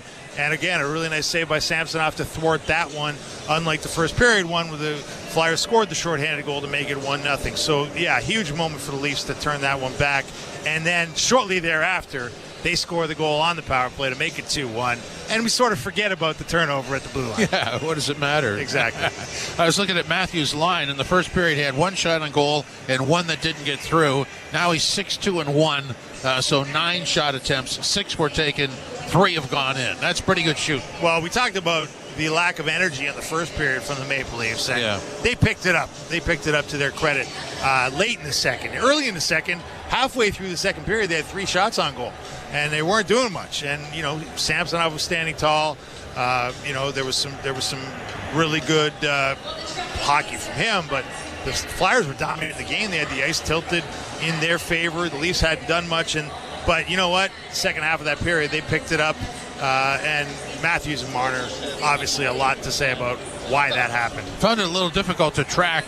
Seemed to me there was some blender action going on with the forward units in the defense at times, and then it evened out. But even on the last Matthews goal, Domi is on the ice. Well, there's been some clear dissatisfaction and some statements made by Sheldon Keefe tonight. I mean, that second line, third line with Max Domi and Nick Robertson and Tyler Bertuzzi is being played like they're the fourth line because they're getting some really some negligible minutes out there in a way that they can't be happy about. But Sheldon Keefe clearly isn't happy with the way they've played. If you look at they just haven't generated much at all. Yeah. Bertuzzi had one really good chance out in front on a really nice pass from who was that was from I forget who gave that to him, but anyway.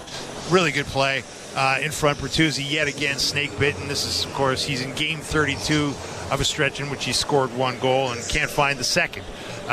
In that same 32-game stretch, Austin Matthews now has 31 goals. It's easy, see? It's easy to score, Tyler. What's wrong with you? I know. It doesn't make a whole lot of sense, does it? Yeah. And by the way, it was Nick Robertson that fed Bertuzzi on that one really good chance before the Leafs made it 2-1. Okay, so Matthews with 3 goals has 45 in the season. Shots on goal. Samsonov stopped all 11 that period. And at the other end, Ersson stopped 9 of 12. So, a lot of times he was moving. But, those are great shots. They're great shots. I can't take much away from them. No, the first one, I think we both noticed he was a little bit out of his lane, a little bit too far to the right, and Matthews had the whole wide side and picked it quite easily. But the other two, look, you got the best shooter in the game staring you down with some open ice, and Matthews had space, and you could definitely quibble. If I'm John Tortorella, I'm not blaming my goaltender. I'm saying you can't give Matthews space, because when you do, bad things happen. So if you're listening to this game in Philadelphia, then you're asking yourself, why does a guy like Matthews get that kind of ice? Yeah, that's a great question. Yeah, for sure. And look, we talked about how the Flyers are a great team in terms of taking advantage of turnovers, and certainly we saw that in the first period. But they cough up a lot of turnovers too.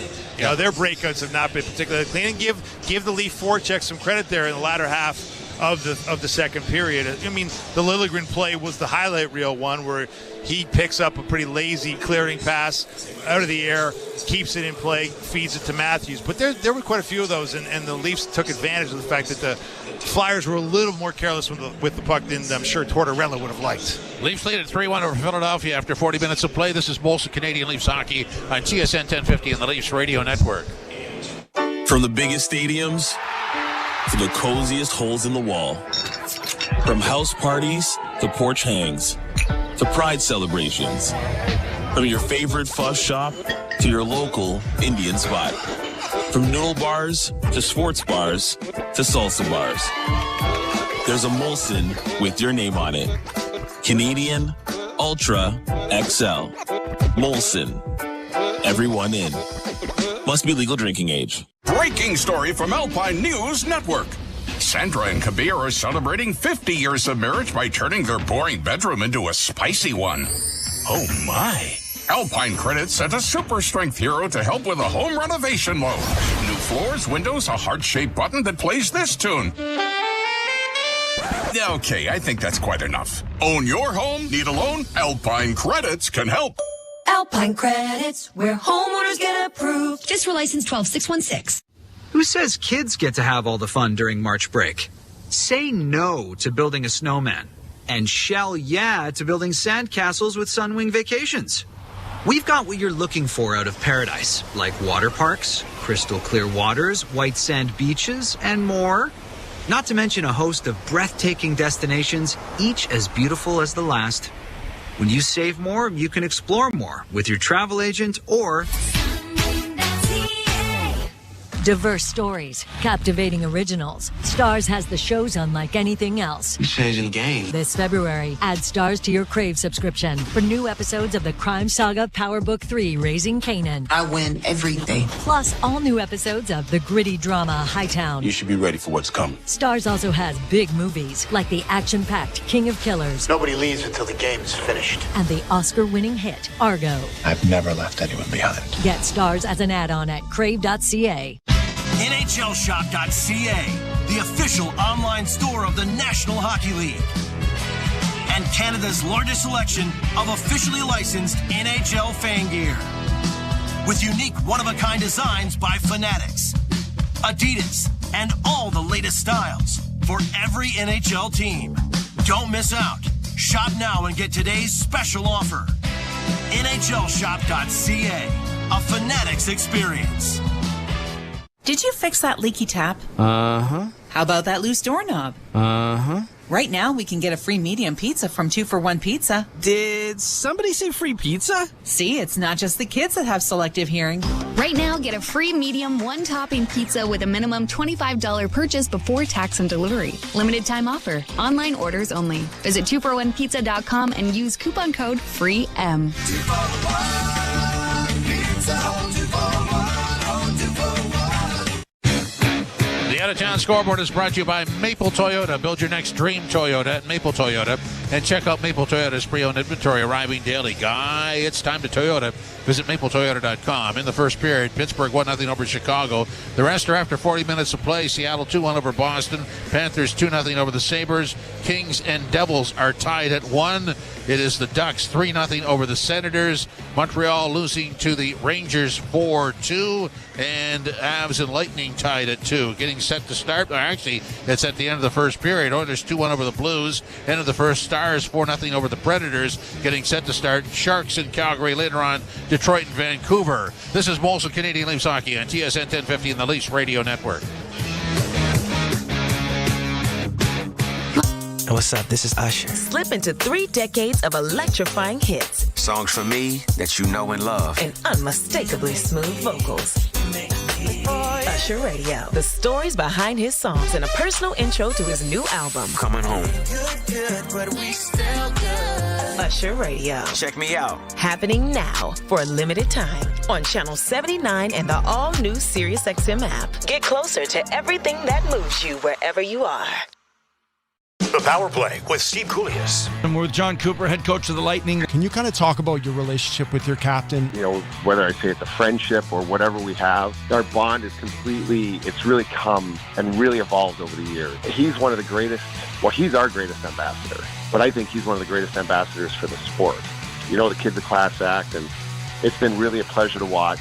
The Power Play, weekdays 3 p.m. Eastern on NHL Network Radio, SiriusXM 91, and the SiriusXM app. The Point with Boomer Gordon. The last 10 NHL drafts, 62 American kids have gone in the first round. So they're averaging over 6 kids per draft per first round. But I think the lowest you could rank America as a global hockey power now is 2, and it might be 1, and we might find that over the next couple of years. Take a bow, USA Hockey. Point with Boomer Gordon. 1 p.m. Eastern on NHL Network Radio, SiriusXM 91, and the SiriusXM app.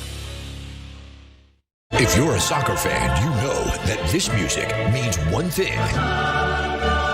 The Champions League is on SiriusXM FC. Hat-trick for Erling Haaland. Kane scores! The top teams from around Europe are battling for club soccer's holy grail. Real Madrid do what they do best. What a start for Inter! Hear all the top Champions League matches all tournament long on SiriusXM FC 157 and streaming on the SiriusXM app.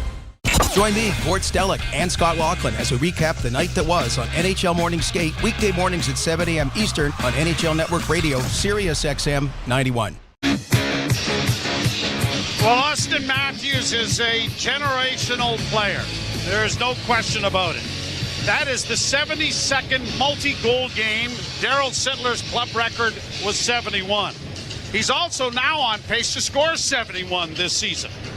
And he's only 76 goals, which is maybe just a season's work. Before catching Matt Sundin for the franchise record in goals scored. And he's played in 449 fewer games than Matt Sundin. Yeah, I mean, it's insane. It really is something, and I don't know if you catch yourself doing it as well, where you're taking it for granted, and you kind of stop and go, wait a minute.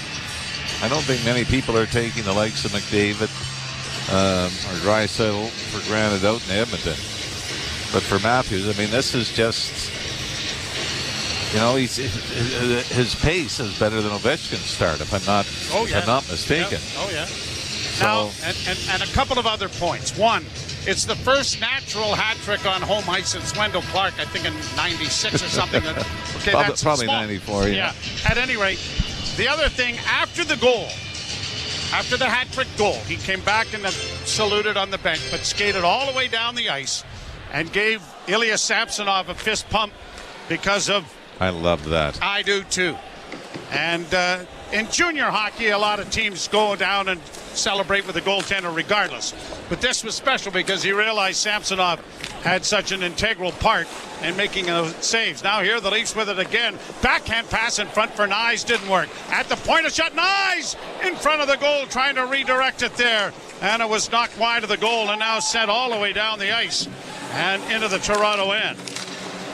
Bouncing puck though for Konechny, rolling it in front, and a sprawling save made by Ilya Samsonov. The puck was bouncing. He had to think that the Flyer was going to get it and make a diagonal move across the crease. But when it didn't, he had to snap that left leg out to make a big save. Nylander playing it around back of the net. Bertuzzi unable to get to it. Down the boards, Brody, but it's going to be pushed out at center ice. The Leafs 3, the Flyers 1. Bertuzzi unable to make a pass for Tavares. Buck along the boards and it pushed out into the center ice area. Now the Flyers bring it right back in again with Sean Walker rolling it to the side of the Leaf goal. Brody against the wall, pushes it into the corner for Liljegren. Skating room there to get it ahead. Robertson is away. He'll flip it into the side of the net. It's going to be covered up by the Philadelphia netminder, and a face-off coming in the Philadelphia zone. This homestand continues when the Mighty Ducks of Anaheim are in town. Or are they just the Ducks? Just the Ducks now. Are they not mighty anymore? They're going through a rebranding. Oh, all right. No, they haven't been the Mighty Ducks for a while, haven't they? Yeah, but they were, and I like the Mighty Ducks. Anyway, the Ducks are here Saturday. We'll have that action for you at 7 o'clock as the whistle goes. Of course, you know, you look at the way things have gone. They play the Islanders out of a playoff spot, lose. I mean, you go to the back-to-back games against Winnipeg and you go, oh no. They win them both. Then they come back, lose to the Islanders, are out of a playoff spot, beat Dallas, who's in, lose to Ottawa, who's out. Now they've got Philadelphia. They've got a 3-1 lead. They're in. And Anaheim is out. You're on top of this, aren't you? I read a lot. Do you? Played back into the Toronto zone, left wing side for Giordano. Tipped ahead. In on the right side for Domi. Domi fanned on a pass, then has trouble handling the puck, but is not able to get it in deep. Flyers get it back out at center. In across the line, left wing side, long shot that went into the glove of Samsonov, and he will hold on with a faceoff coming in the Toronto zone.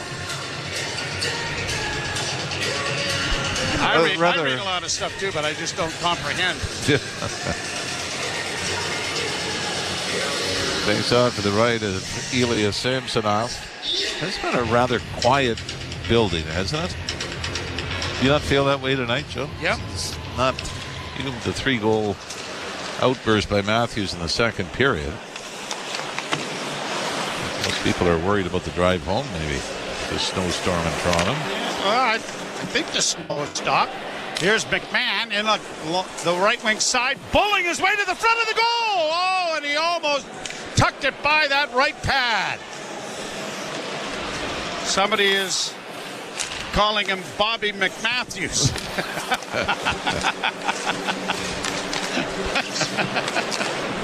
Played into the zone. And we did come up with the back-to-back hat tricks, didn't we? Well, somebody did for us. Michael Bunting and Austin Matthews in back-to-back games. Remember the Bunting one in a huge night in Detroit. Flyers unable to get it into the zone. Frost in on the right side. Had it knocked off the stick of Atkinson. They work it deep into the corner. Delorier trying to get it freed up, and then a shot from an angle went wide of the net off the stick of Farabee. Round back of the net into the near corner. Comes back to the point. Shot off a leg. Flyers cycling the puck well here. They work it into the slot area. Trying to get a shot was Delorier, but it's turned over, and the Leafs are breaking with Marner. Marner in across the line. Holds up. Still with it. Marner sends it to the net. Oh, and he almost had his fourth as it was tipped by Matthews just wide. In case you're wondering, Austin Matthews has had a 4-goal game. It's a long time ago, though. He's been in a slump. Brought on by Nylander. He'll get it in over the line. Tripped up there, but puck goes around back of the Flyer goal. And up on the near side, Cam York for the Flyers gets it out. His pass for Delorier didn't work. Knocked into the corner for McCabe. Bertuzzi couldn't help him out. Couturier with it in the far corner. Off the spot, and a big hit there by McCabe. And then Delorier is going to drop the gloves. And I don't think McCabe really needs to get into this, but especially with that. It's Simon Benoit who's taken up the occasion, and Benoit slips and falls. Well, this is what, Delorier's in the lineup to do this. This is no different if Ryan Reeves was on the ice and this happened. You'd expect him to come in. But I don't believe that there was a call on the hit that Benoit administered, so you would think there might be an instigator here. And this would be the easy instigator, because Delorier has been a tough customer in the National Hockey League for a while. It was York that got plastered.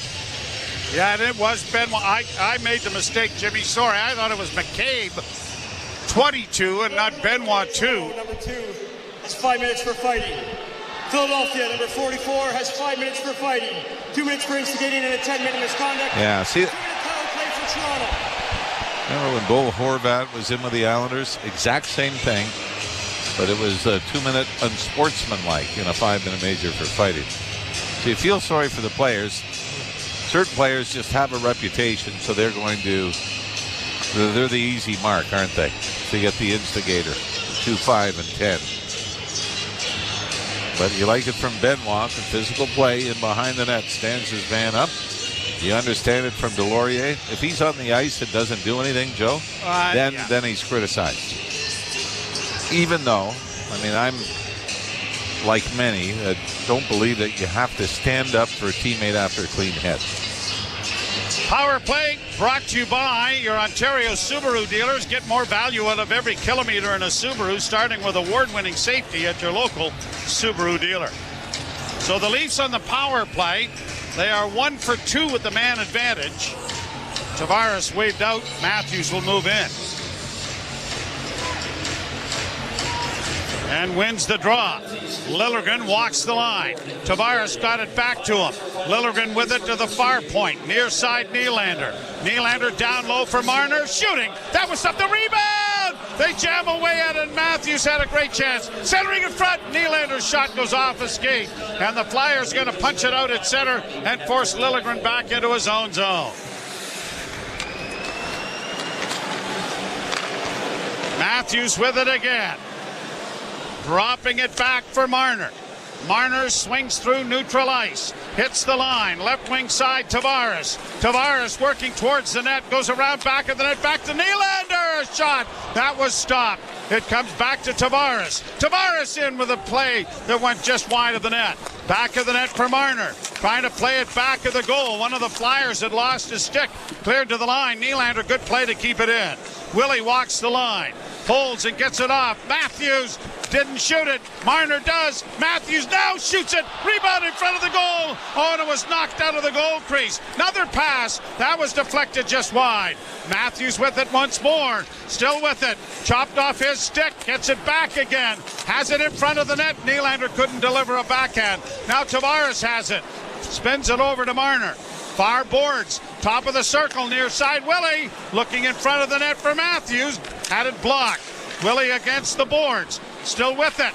Got it freed up for Marner. Marner coming in front of the goal. He got it off to Matthews, who shot, and that was stopped. Played back to the blue line. Leafs are going to get it knocked out at center, and here's Konechny working in over the line with a shot blocked by Giordano. And the two Flyers coming off the bench join the short-handed rush. And another penalty. They're going to give him both. Boy, and Konechny went after him again. Is it Giordano? Yep. I think they were both going to go. Maybe one for embellishment by Giordano, but Konechny then went back to him and gave him another shot. 7 seconds to go in the penalty to Delorier. Philadelphia, number 11. 2 minutes for hooking. Number 55. 2 minutes for embellishment. All right, so Konechny did not pay for the second part of that. Whatever. 6:17, the time of the penalties. So, because there's still 7 seconds left in the power play, it's going to stay 5-on-4. So we will not go to 4-on-4 action when the penalty is up. Leafs now shooting the Flyers 24-22. Good enough for the 3-1 lead. Leafs were really looking for Matthews there, weren't they? On that power play.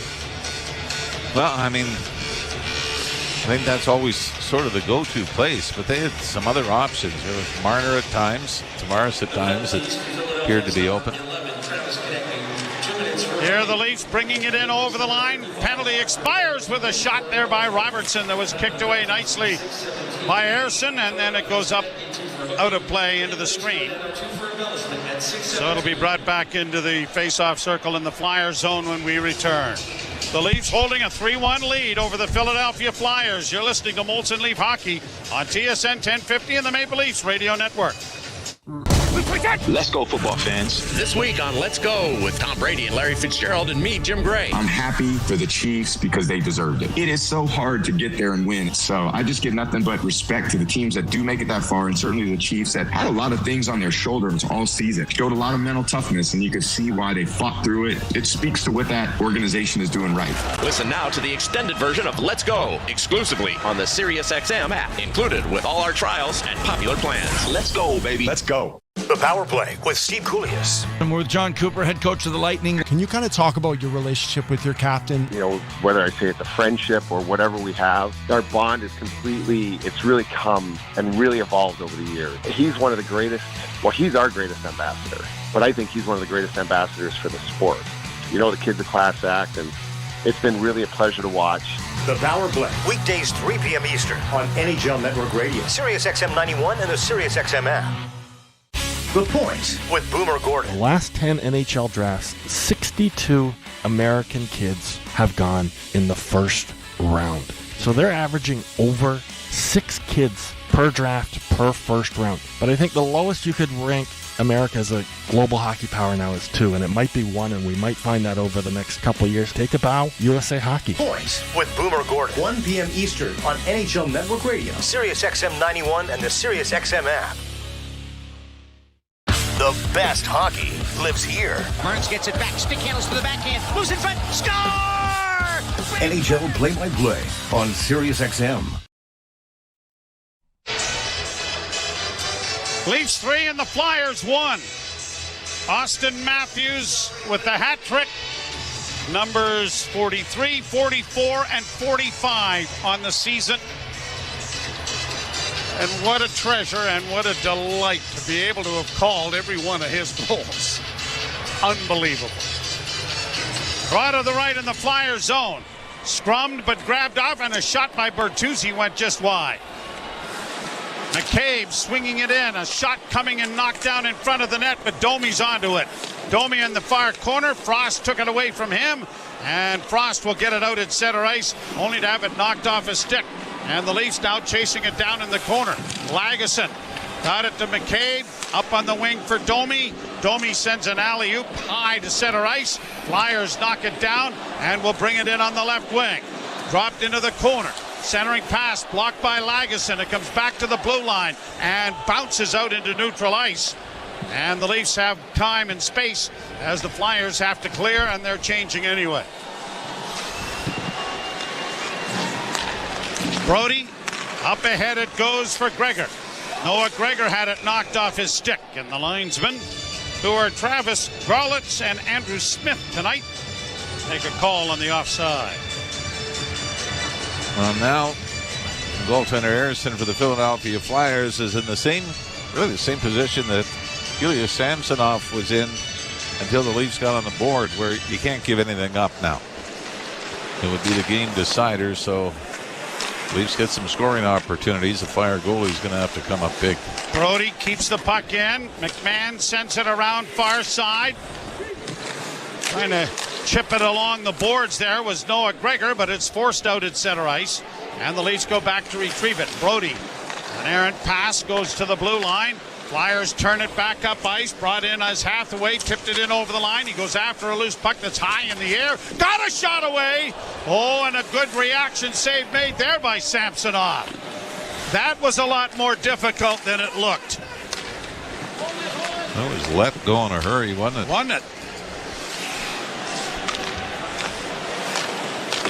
Leafs play it out at center ice. Too far for McMahon, but are getting a change going as the Flyers are back in their own end. broken up at center. Pass for Nyes didn't work. Played by the Flyers, and an icing will be called against Philadelphia as a result. And it'll come all the way back into Philadelphia territory. Well, last year, Austin Matthews scored 40 goals. It was a 20-goal drop from the season before when obviously he had 60. So if he's on pace for, 73, 74 now? Yep. So a similar drop would be 53 goals next year. That would be the off season. So obviously you think you'd take it. But this game, the Leafs had generated zero offense until Matthews scored the first goal for Toronto in the second period, and then two more before it was done. Another icing coming up here. Oh. Jake McCabe was going back on an angle, and then changed the angle a couple times, and the linesman finally looked at him and said, no. Yeah, that's one of those where you just say, okay, you got me there. Yeah, you got me there. You're right. I tried to fool you. Now Nyes unable to center in front. Matthews was lurking again. Cleared out and down the ice. This one rolling, and Lagesson takes a direct route. But Jake McCabe, a little U-turn by the linesman. But yeah, that was, you give Jake McCabe A for effort trying to sell that icing. B for execution, but A for effort. He looked like he had dropped his road map. Yeah.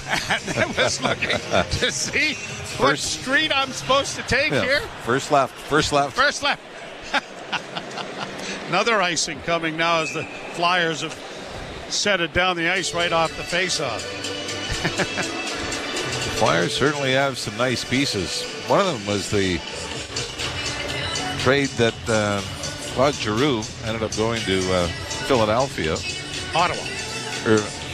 From Philadelphia to Florida first, and they got Owen Tippett back from the Florida Panthers, and Tippett has had a nice season. Now Samsonov has to make a save on a break that the Flyers came out with as Tippett got in, but now it's shot back down into the Toronto end, or the Philadelphia end, and ends up going up into the screen and out of play. Well, Owen Tippett signed a new deal as well. They signed him to an 8-year, $49.6 million contract extension. Well, an AAV is $6.2 million starting next season. Flyers go back. Half the third period is in the books. Still a 3-1 lead for the Maple Leafs. Shot from the point, deflects into the near corner. Look out, Mr. Official. He almost got bowled over there by Nylander, who gets it back to Lagesson. Over on the right wing side, and a shot is stopped. There's a big rebound in the goal crease area, and it's pushed into the corner as Tavares was battling in front of the net. Couturier is going back in his own zone. Well, he might have been caught by a bit of a slash there by Bertuzzi. He's limping to the bench.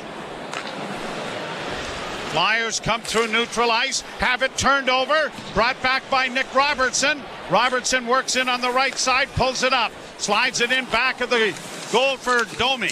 Domi taken to the boards by Zamula, centering pass in front of the net, and Robertson had it knocked just wide of the goal. Here's Domi with it again, and Robertson couldn't get his stick on it. Flyers knock it out of the air and play it down into the Toronto end. Boy, one thing Max Domi has, Joe, is incredible vision. That's twice finding guys in the slot through a maze of players. Played off a stick into the crowd with 9:22 left to play in the period. And a face-off coming out into the center ice area as Benoit and Delorier, or at least no, Benoit's out of the penalty box. Delorier still got a little time in there. And we've got a break. A 3-1 Toronto lead. You're listening to Molson Leaf Hockey on TSN 1050 and the Maple Leafs Radio Network. Alpine News Network is here live with one of our superheroes.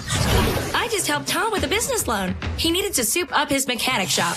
Not to brag, but I once modified a car to match my ultra speed. It went so fast, it broke the speed of sound. At least no one was inside. I hope no one was inside. I guess I'll just stick to approving business loans. Own your home? Need a loan? Alpine Credits can help.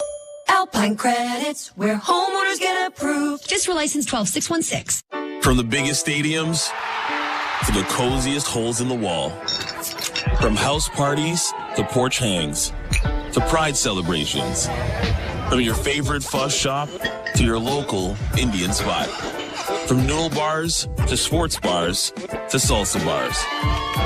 There's a Molson with your name on it. Canadian Ultra XL. Molson. Everyone in.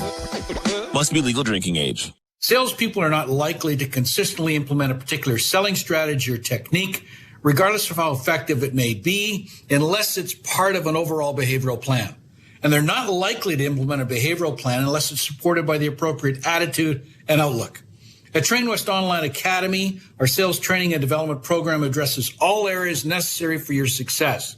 If you're deadly serious about improving your skills, go to trainwest.ca to learn more. trainwest.ca. Face-off coming in the center ice area. Maple Leafs with a 3-1 lead over the Philadelphia Flyers. I do like, though, that the Leafs haven't sat back here in the third period. They've still had some opportunities, probably given up a little more than they'd like. 25-24 shots favoring Toronto. And the Flyers control the face-off and punch it out into the center ice area, and it's brought in now by Nick Seeler. Long shot, steered wide. Big rebound in front of the goal, though. Dropped off, and another shot is kicked away by Samsonov. To the far wing, York trying to keep it alive. It's backed along the boards, and the Leafs are going to get it out. Now the foot race is on. Here's Camp in across the line, centering for McMahon, and he went to the net, but it just rolled off the tip of his stick and went harmlessly wide. Back come the Flyers, Tippett with a shot, stopped on the short side by Samsonov. Boy, they're going to call that again. It's the back referee makes the call. This is a play that's going to the net. The referee at the blue line calls it. The referee's standing right there. Does it? Number 18 has a 2-minute minor for roughing. Okay, well, this must have happened behind the play then, because it was Benoit that was taking his man. I thought that was the penalty as well. Yeah. So looking at this was behind the play. Yeah, you got to punch it on Sanheim. And that is not, as much as you're battling and trying to compete, you don't take a roughing penalty at the other end of the ice when you're holding on to a 2-goal lead in the third period. 11:15 the time of the penalty, and it's going to be rattled out and down the ice by the Leafs, and the penalty kill is brought to you by CMC Markets. Take your trading to the next level with $0 commission on stocks. 8.5 minutes to go, third period. Konechny got it back. Tippett played it in on the left wing. Leafs get there to play it around back of their goal, but the Flyers are onto the puck to get it back to the blue line. Fed right back in again and around to the far side. Drysdale getting it back into the slot area, dishes it back into the slot, and a shot. Big block there on a good play by Giordano. Kept alive by Tippett. Tippett into the corner. Marner unable to reach it. Tippett gets it back towards the blue line, but the Leafs are going to get there, and Camp has chipped it out into neutral ice. Quickly brought right back in again. Didn't wait long enough for teammates to get outside, and it is offside. The one thing that you love being in the building to watch, Joe, is Mitch Marner on the penalty kill. The route that he takes towards the puck. And it's not the normal. It's he's anticipating where it's going next. And he'll attack on a certain angle knowing he's going to sharp cut to where he's going to try to force the opposing player to put it. Obviously doesn't always result in a short-handed breakaway, but it's amazing to watch just how he reads the play. Yeah. Yep. Puck comes free on the near wing, but Holmberg couldn't get it out. He gets a second try at it, running out of traffic, and a third try because that one was blocked, and a fourth try doesn't work. Kept in at the blue line. Zamula to the far point. Over on the near side. Here's Sandheim trying to get a shot away. Back to the point again, Zamula. Zamula to Lawton. Scott Lawton back to Zamula, who broke his stick. The puck comes in front of the net, and the Leafs are there, and it's Benoit getting it out and down the ice. Who was most relieved there was Pontus Holmberg. 4 opportunities in about 8 seconds to get it out, and he couldn't. Now the Flyers bring it back in. Comes back to the blue line. Here's a shot from an angle, knocked down by the glove of Samsonov. Puck is still free as it comes back to the blue line. Looking back now, another pass to the near wing. Flyers control. Here's Lawton with a pass down low. That deflected wide. Gregor is back onto the ice. The puck back of the Toronto goal. And Brody getting it ahead. Gregor double teamed there. Couldn't get it past the pinching defenseman, but the puck's still up against the sideboards. Good job there by Brody to keep battling for it on the wall. He's had his stick on it. The Flyers finally dig it free. Back to the point. Sandheim with a shot that went wide. And the Leafs are just going to play it off a body and get it out. And Marner got it ahead, and Gregor in with a shot. Wow, that just went off the elbow of Ersson and just went wide. Noah Gregor, it's been 21 games since he's found the net. Long shoot in, goes wide of the goal. Nyes tried to chip it instead of taking a collision there, and it didn't get out of the Toronto end. Lagesson unable to clear. Back to the point, a shot. Big save made there. They score.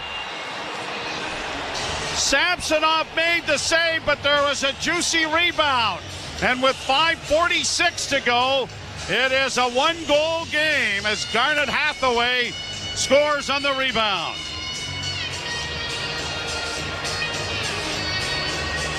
Well, at least an ability to get the puck out of their own zone. You mentioned Matthew Nyes had a great opportunity, Joe. He needs to play that physically, doesn't he? Yeah. You can't try to do the chip and dash up the boards. The Leafs have had a number of these. Eventually it's worked back to the left point. Shot, save, rebound. 3-2 now. And actually, Joe, the original shot was redirected before it got to Samsonov, which would have led to the bigger rebound. Hathaway's 5th of the season. And the Leafs now with a 1-goal lead. Tavares, outlet pass to center. Backhands in wide of the Flyer goal. Bertuzzi in pursuit. Puck comes around on the near side, and Bertuzzi takes his man down, and there's going to be a penalty. You cannot. I mean, this is an axe chop. Whether it's embellished or not by the Flyer player that went down. So back-to-back penalties the Leafs take in the offensive zone. Has a 2-minute minor for tripping. The recipe for disaster. 14:39, the time of the penalty. Third power play coming for Philadelphia. You're listening to Molson Leaf Hockey on TSN 1050 and the Maple Leafs Radio Network. Move like nobody's watching. And explore today's dance music on BPM. Your groundbreaking DJs and producers like the Chainsmokers, Tiesto, Calvin Harris, and more. Exclusive DJ sets and the biggest EDM tracks. SiriusXM BPM, Channel 52, and on the all-new SiriusXM app. If you're a soccer fan, you know that this music means one thing. The Champions League is on SiriusXM FC. Hat-trick for Erling Haaland. Kane scores! The top teams from around Europe are battling for club soccer's holy grail. Real Madrid do what they do best. What a start for Inter! Hear all the top Champions League matches all tournament long on SiriusXM FC 157 and streaming on the SiriusXM app. Under review. The National Hockey League, it's the #1 league in the world. It's a tough league. It's not shinny. I never wanted to become a league where the stars get an extra step or two. And there is a real divide with some people who go, the NHL doesn't do enough for its stars. No, what we like about hockey is it's a team game. Under review with Mick Kerr. 11 a.m. Eastern on NHL Network Radio. SiriusXM 91 and the SiriusXM app.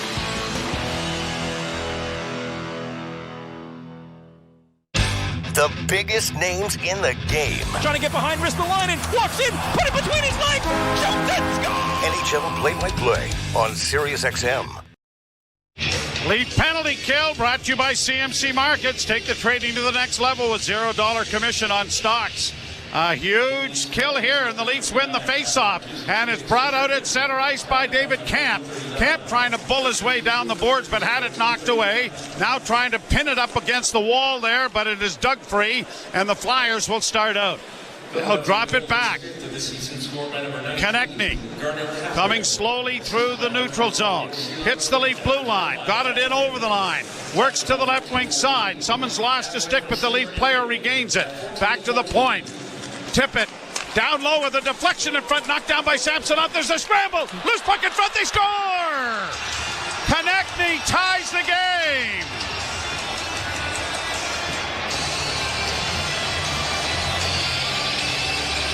And just like that,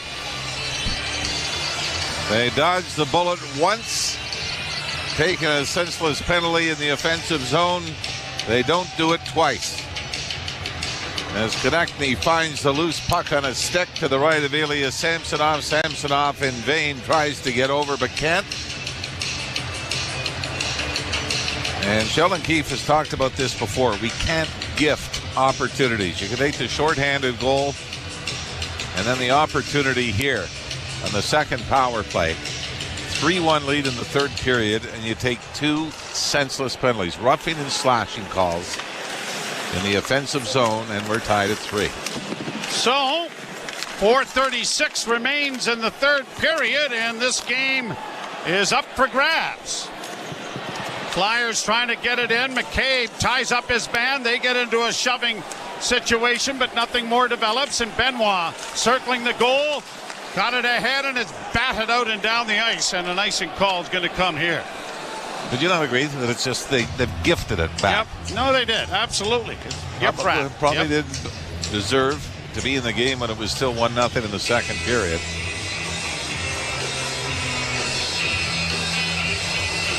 A Philadelphia power play that was 1 for 22 in their last 6 coming in. 31st overall in the 32-team National Hockey League. Cash in on a power play to tie it here late in the third. Tippett and Farabee draw the assists on the Konechny goal. Sealer and Paling get assists on the half-away goal. Now Domi flipping it ahead. Tavares knocked it out at center. Domi playing on the wing here for time being. And the Flyers are able to get it down into the Leaf zone. Played around on the boards for Marner. Marner chipped at it but didn't get it out. Now battles and carries it up on the wing, and Tavares knocked down from behind, and the Leafs get it into the far corner, and it is McCabe banking it ahead, and Domi. A pass on the left wing for Tavares. Slipped into the corner. In goes Marner after, back of the net, upended there. No call. It comes back to the point. Liljegren trying to keep it in once, twice, and then the third time it's knocked to center ice. Now Liljegren will lay it high into Flyer territory. 3:22 to go in the third period, and we're deadlocked at threes. Bouncing puck to the Toronto line. Tippett dropping it back. Played around back of the net. Marner intercepts. Got it ahead for Robertson. Robertson's going to play it back. Marner letting the Flyers clear, and the Leafs are getting a change as well.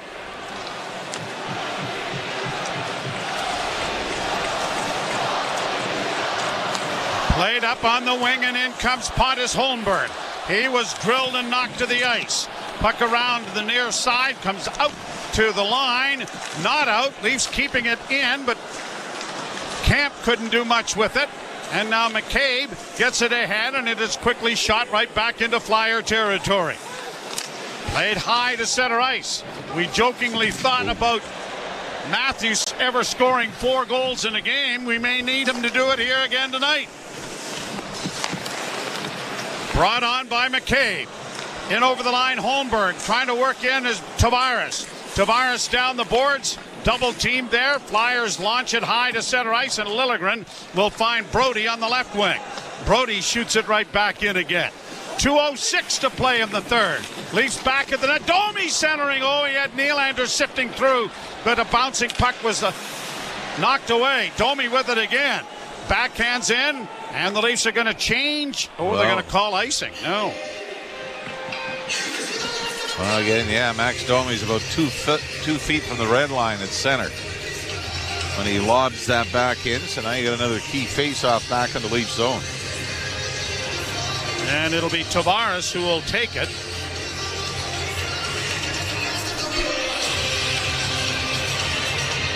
Another multi-goal lead has disappeared for the Leafs in the third period.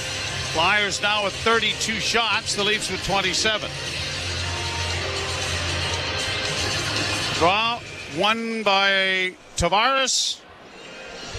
And then it's whistled down and the Flyer gets thrown out of the face-off circle. So Tavares will try it all over again.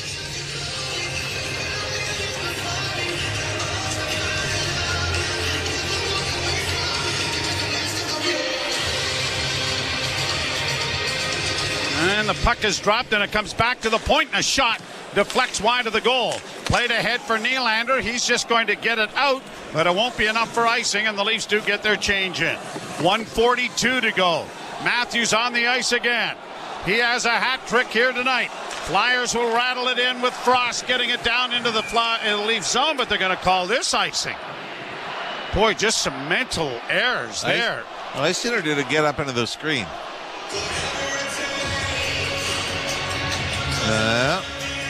No, it's center ice. So it must have. Okay.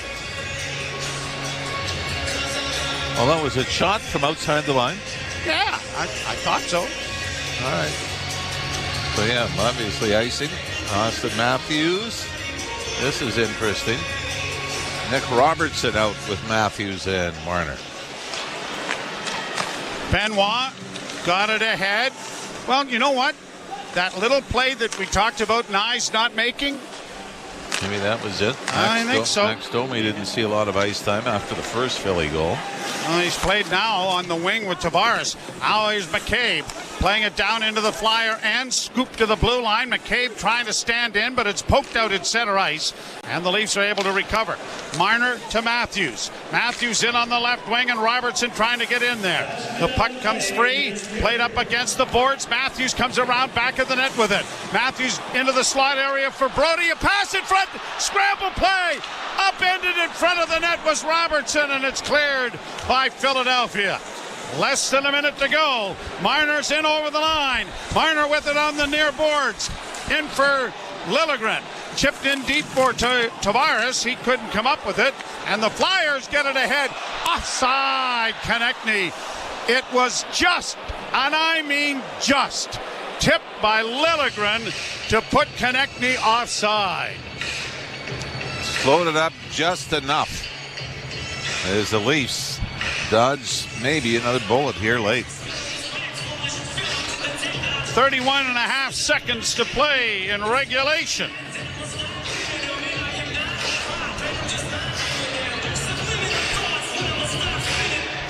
Tavares, Domi, Nylander, and the Leafs win the faceoff.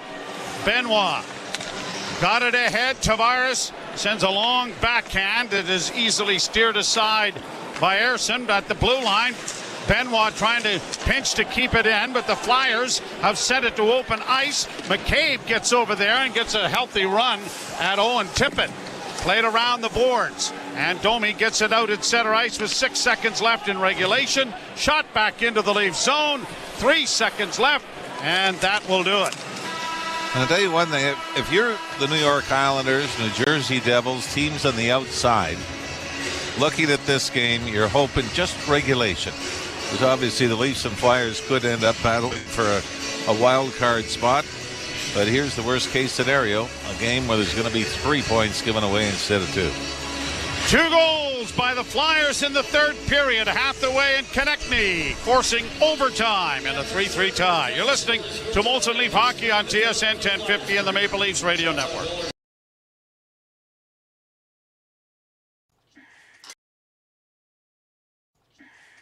Hey everybody, Mike from Toronto Sports Insider. Thank you all for getting us over the 7,000 subscriber mark. Let's keep it going. Let's have some fun tonight in the chat. Smash that like button down below. And hey, if you're new here, hit that subscribe button. Turn that notification bell on so you can hang out with us every single Leafs game or Toronto sports event. Thank you all for hanging out with us. We'll see you guys soon. Let's get back to the hockey. Go Leafs, go!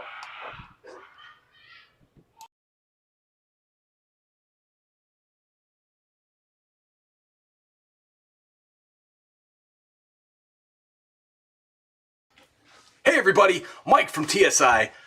Join our awesome community today. You see all those awesome emojis in the chat? See everybody's names rolling down the bottom of the screen here? Get your name in that list. It's only 99 cents a month. 99 cents, you can't even get a coffee for 99 cents anymore, guys. Join today. Click the description of the video. You'll see the link to join in the description. Let's get back to the action. Go Leafs, go. Let's finish strong, boys. On games that have gone to extra time. 4-4 in games that have ended in overtime. Leafs are 9-8 in overtime this year. Last time the Leafs were in overtime was against the Winnipeg Jets on home ice. Last home game before the All-Star break. It was a 1-0 win for Toronto. All because of Ilya Samsonov, who is maybe his best game in a Leaf uniform, the 1-0 overtime win. And I believe it was Austin Matthews from Robertson and Riley that ended that. Matthews, Marner, and McCabe will start. The Leafs defend to our left and the Flyers to our right. Now, most of the action has happened down to the right. So let's hope that continues. The Leafs win the face-off, and McCabe will stretch things out. Holes, Marner is sifted in around behind him. Al McCabe starts out, thinks better of it, and finds Marner, who will come out of the corner and bring it to center. Saucers it off to Matthews. Matthews in on the left wing. Had trouble holding on to it. Gets it back to Marner, who's going to bring it back out at center ice. He'll find McCabe. McCabe dropping for Marner again. Marner to Matthews. Right wing boards into the zone. Far side for McCabe. Get back to Marner. Marner holding at the blue line, brings it back, and the Leafs are going to get a change started. Willie comes over the boards and goes to get the puck. Nylander dropping off now, and Liljegren comes through neutral ice. He hits the line. Domi's with him to Willie, and the shot scores! The Leafs win it in overtime! William Nylander on a brilliant pass from Liljegren. The Leafs win 4-3.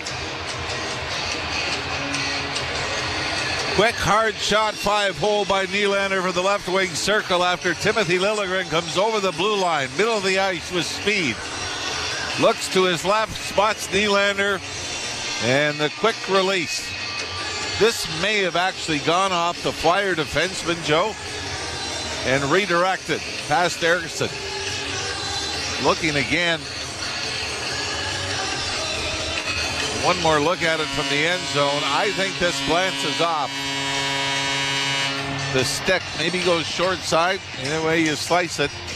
There are going to be some mistakes that were made in the third period that'll get a little bit glazed over. But the Leafs, you'll hope that point doesn't come into play in the postseason that they gave back to the Philadelphia Flyers. I think when everything's said and done, when the Leafs have a 3-1 lead late, they'll take the win.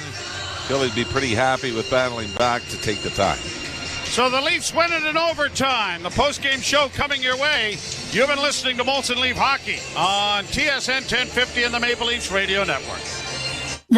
There is a back-to-back Super Bowl champion, and it is the Kansas City Chiefs. When the sports world is talking, nobody gives you more perspectives than the experts of Sirius XM. Another Super Bowl for Patrick Mahomes. Hear instant reaction on Mad Dog Sports Radio. Mahomes willed his team. What we're watching here is once-in-a-lifetime stuff. And expert analysis on NFL radio. This is a dynasty team. Live sports talk when you need it is on Sirius XM in the car and on the all-new Sirius XM app. From in the crease to in the locker room, Sometimes a goalie's style fits certain teams better, and I think the way Adin Hill plays fits the Vegas Golden Knights, the way Bruce Cassidy wants to coach defensively perfectly. He's a monster of a guy. He works really hard. He doesn't give up bad goals. He is a grinder. He's a worker, and it just seems to fit.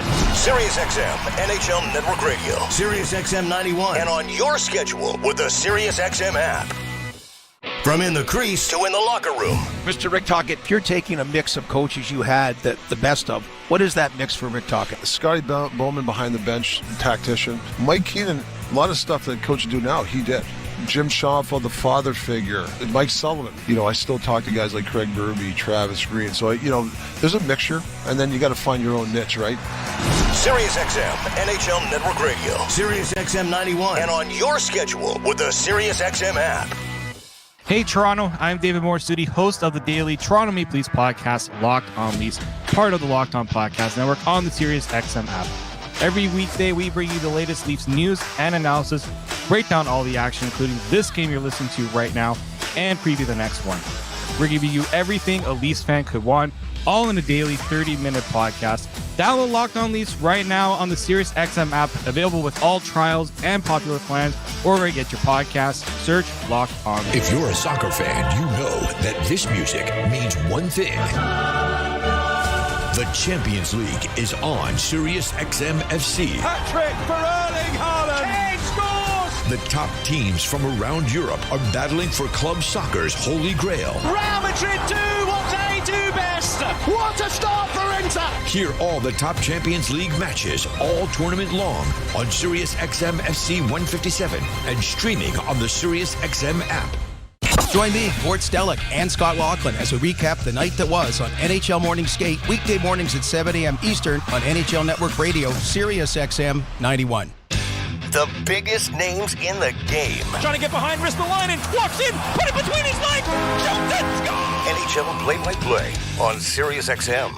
Hi, this is Ray Hudson, and for all the biggest matches from club soccer's holy grail, the UEFA Champions League, tune in to SiriusXM FC 157. Hockey lives here. Suzuki sweeps it. There's a chance. Rebound, Caulfield shoots and scores. NHL play-by-play on SiriusXM.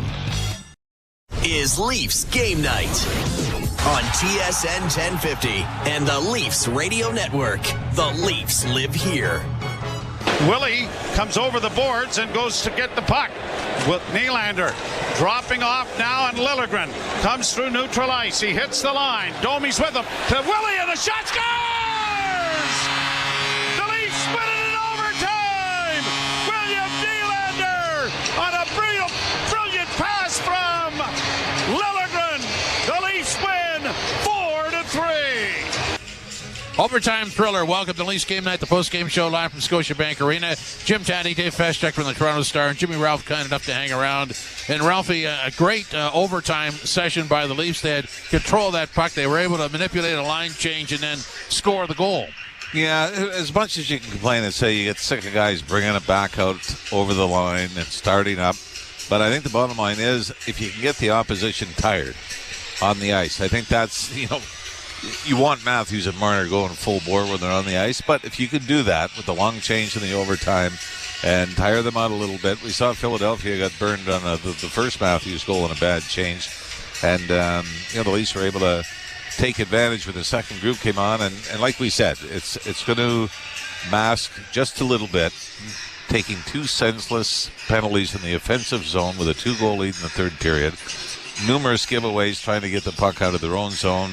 I saw Nick Robertson was out with Matthews and Marner after Matthew Nyes failed to chip it out on the second Philadelphia goal. So it was certainly noticed by the coaching staff. So there were some things that you liked. Ilya Samsonov, I thought, was the reason the Leafs had a 3-1 lead late in the second period. And Austin Matthews, by the way. But Samsonov, I thought, was brilliant. This is the guy that I think we saw the 3 games going into the All-Star break, to Seattle and then back-to-backs against Winnipeg. He made saves when it was 1-0 that the game could have been basically taken away. The Leafs had nothing going offensively. He kept them in the game until Matthews took over in the second. Well, look, there's all kinds of stuff you can nitpick about a win like tonight because, of course, you got the 3-1 lead.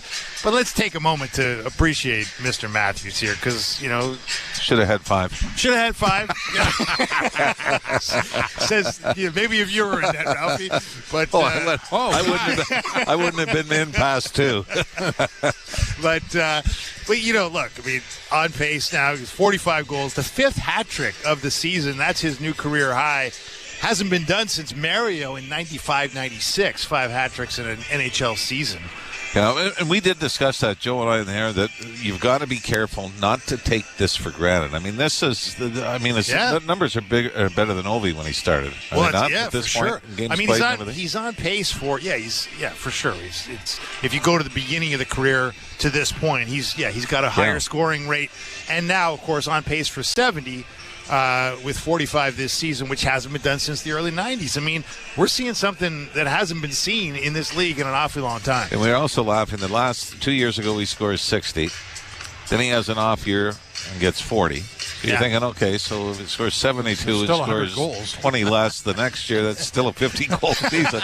And you're saying, boy, he had an off year. But, yeah, it is it's almost video game-like. You're saying, okay, I know the code. I know the cheat code. All you got to do is draw the puck in and put it 2 feet off the ice. Well, that was tonight. But there's the other nights when you go bar down. The other nights you go 5-hole. Yeah. But it really seems that Matthews, and the other thing is, too, which is scary, the one-timer has improved every year. Oh, yeah. Every year that has been added to the arsenal, where it used to be, it had the great release, but had to stop it and then snap it. And now that you've got that one-timer, now you've got that option. Nylander's pretty good, and the one-timers on one side and the power play, and you get Matthews on the other. But it is, you do have to remind yourself or kick yourself to say, we've never seen this before. No. Obviously in Toronto. So you've got to appreciate it, and you're right. We can talk about a lot of the things that go wrong, but the most glaring thing is the goal-scoring ability of Austin Matthews. He's a dominant player. There's no question about that. When he's like he is tonight, he is the game. He's carrying the team. I don't think there's any other way to describe that. And they had nothing going on offensively. That's the thing. Up until he scored. And the thing about having great players, and we've discussed this with goaltenders, to me, a great goaltender is a guy that you can see is fighting it, but finds a way to win. For Austin Matthews, it seemed like pucks were rolling off his stick in the first period. They couldn't get any kind of sustained pressure going. And then there it is, that 1 second. It's on his stick for 2-3 seconds coming over the line, and that's enough. And for a player to have what appears to be a tough night, everything's a struggle for the team offensively, and then just like this, in the blink of an eye, that talent and ability is able to turn the game around. He fired 3 pucks at the net in the third period. None of them got there. But they spent some time trying to get him his 4th, which I would take issue with. There was a power play where Marner was right in the slot and passed off, and you're going, okay, I know it's 3-1, but game's not over. Yeah, it's you wonder if the mindset is he is so dialed in, if I get it to him, it's in. That might have been part of it as well. You wouldn't think in a 2-goal game that's the mindset. It's not like you got a 3-goal lead with the empty net, and you're trying to find the guy for his for a big goal. But I was more frustrated watching them take those 2 penalties in the third period. That when you talk about protecting leads and playing smart, and as Sheldon Keefe would say, we can't put things on a platter. We can't gift goals and opportunities to the other team, and essentially you dodged the Noah Gregor penalty, and you just knew, and Tyler Bertuzzi did the same thing. Minutes later, you're going, this is trouble, and it ends up in the back of the net. Well, 31st best power play in the league or not. Well, that's just it. And Konechny had a heck of a game. He's a menace out there. But the thing is, I think if you're Sheldon Keefe, look, you don't want to nitpick a win and get negative in some ways, but on the other hand, the game management here, right? All the things that he said before the game about don't turn it over because these guys come back on the rush. Don't turn it over because these guys take advantage of turnovers almost better than anybody in the league. What'd they do? They turned it over basically all the goals except for that power play goal were fueled by Maple Leaf mistakes, right? And the Matthew Nyes And the chip that wasn't. Could have been worse. Could have been worse. I mean, that's going back to Ilya Samsonov. I mean, he bailed them out a number of times. But yeah, and I think it cost Matthew Nyes, a seat. Well, it didn't cost him. It got him a seat on the bench for the rest of the game on the was that the second? Yeah, that was the Golden Hathaway 3-2. He came up to the blue line, one-handed. To do the chip and chase. The one-handed chip, and it was a one-handed chip and chase, kind of casual. Wasn't particularly committed to it. And again, it's just like the penalties. I know they call it game management now, but you play the score. Yes. The most important thing right now is to get that puck 10 feet outside the blue line. That's it. Not try to create another odd man rush. That's what he was doing. Yeah, and build to a 4-1 lead. So I mean, those are the little things that I think you look at and you go, man, if they're fortunate enough to get into the postseason, you got to take care of this. This is not getting a better player who can do this. This is just buying into the mentality of what's number one in our mind right now. It's slow the game down, chip it out, chip it in. And play it simple. And when you're not able to do that, and you give a team like the Flyers an opportunity, they're going to come back and make you pay for it. Well, that's their game. That's the Flyers' game. Give me the puck. You turn it over. Thank you. Yeah. They're going to score. The nice point, I like that because it's great to have a coaching staff that reacts right away. And I saw during the course of the game, it seemed in the second period, moving defense pairings around, and then there's a lot of shuffling on the left side, and it was sporadic, but obviously he was reading something. Yeah, and I think part of it was the inability to get the puck out of their own zone. I mean, there were a number of times. Pontus Holmberg, the Leafs eventually cleared. Pontus Holmberg on the penalty kill, I think, had 5 chances to clear it in about 8 seconds and couldn't get it out. Yeah. Obviously it's a lot easier up here because you see everything open. But, man, it just seemed like there were so many opportunities just to get the puck out or just make that D-to-D pass or tape-to-tape pass. It. Yeah, to be able to get it out, and those are a little often. One of the things about the Flyers, they are very aggressive. The defense pinch a lot, come down the wall. Even on the penalty kill, you can see why they're so good. They're very aggressive on the penalty kill. They don't let you hold on to it and set up at the top of the slot and look for something. They're chasing and they're forcing you to move. And Max Domi found that out in the first period, right? Yeah, all of a sudden ran out of space inside the blue line because you've got 2 Flyers on him. Now you're thinking he chips it past them. You got a 4-on-2 right. the rest of the ice. But obviously it's working for John Tortorella and the Flyers because the aggressiveness showed tonight that led to another shorthanded goal. Second best power play or penalty kill in the NHL. But I guess if you want to spin it a little more positively for the Leafs, because we can nitpick many mistakes tonight. But this is now, without Morgan Rielly in the lineup since the beginning of last season, they are now 16-2-1. That's ridiculous.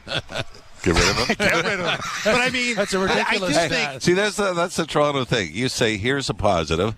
And we turn it into a negative. Well, I got to get rid of them. No, I think it's an interesting. You did that. I did that. People were saying that after the win over St. Louis. We don't need all those star players. Yeah. But there is some. When you look at the way Tortorella coaches this team, which does not have a bunch of star players on it, Konechny, I guess you could call as a borderline star, and Owen Tippett may turn out to be a star, but they don't have a murderer's row of high point total guys. They're playing a very simple kind of hockey, right? And there's something to be learned from that, right? Yep. And I think the Leafs, as much as they obviously blew a 3-1 lead and had to get the win in overtime tonight, I think there has been a simplicity to their game without Rielly in the lineup at times. Maybe this wasn't the perfect example, even though they got the 2 points. But I do think there's a trend there. Certainly the St. Louis game comes to mind the other night, and that's one of these 16 wins they've got without Rielly. I think there is a mentality change when he's not in the lineup, Ralphie. I don't know if you see it. Yeah, I guess you talk about a mentality change. You saw it with everybody out of the lineup 2 nights ago against St. Louis. There was a mentality change. All of a sudden, it was the fear became a motivator instead of a paralyzer, where you could see that. To me, when the game started, it was like, boy, these guys aren't in the lineup. We got to go. Like, we've got to have some energy. We got to be aggressive. And again, it was simple, but you saw the energy, and you probably liked that or were more impressed with that 2 nights ago because of who was out of the lineup. But you're right, with Morgan Rielly out of the lineup, I think overall it's like, boys, we've got to, like you said, they had some problems getting it out. but we don't have our guy that's going to lead the rush out of our own zone. We've got to go to plan B on this. And you're right, they do keep it a little simpler. And, I think when you've got somebody Riley's stature out of the lineup, everybody's got to be a lot more aware coming in, where you're saying, okay, we've really got to buckle down here and do the simple things as opposed to trying to make that 60-foot stretch pass out of our own end. But that's like assessing a situation, but that doesn't seem to happen when everybody's healthy, because those support players don't seem to struggle. Am I right? At times, it almost reminds me of the remember the Leafs when they went to the conference finals against Carolina, and they'd lost Sundin, they'd lost Tucker, they'd lost all these players, and they kept it simple, and they were winning, and then they got everybody back after they won the first game of the conference finals in Carolina, and then it was a struggle after that. Yeah, that's an interesting observation. I mean, I'm not saying they're a better team without Morgan Riley. No, I didn't. I'm not suggesting anything of the sort, but I do think they play. I'll delete the tweet. Sorry. According to Dave. Too late. But I do think, look, it's hard to. The numbers don't lie. I mean, they've played well without him. And I think Austin Matthews have got a pretty decent. Yeah. Yeah, a lot of times. And then I also think, what I believe happened in the St. Louis game, Blues come in, they're on a bit of a roll as well. And they're thinking, all these guys are out of the lineup? Like, this was supposed to be a challenge. Now we're supposed to win 100%. Now, and you can see so often, and the Leafs go through this, where you're playing against a team that's missing star players, and you can't beat them because everybody else, once you take some talent out of the lineup, everybody's going, well, two things. We've all got to be better, but there's also somebody that's saying, I'm getting more ice time because of this. Right. I'm getting more responsibility. Exactly. And, good teams and disciplined players are able to take advantage of that. Can you remember a situation where you were playing and you had to play because somebody was out and you went, oh, it's a great opportunity? Well, that's the only way I played.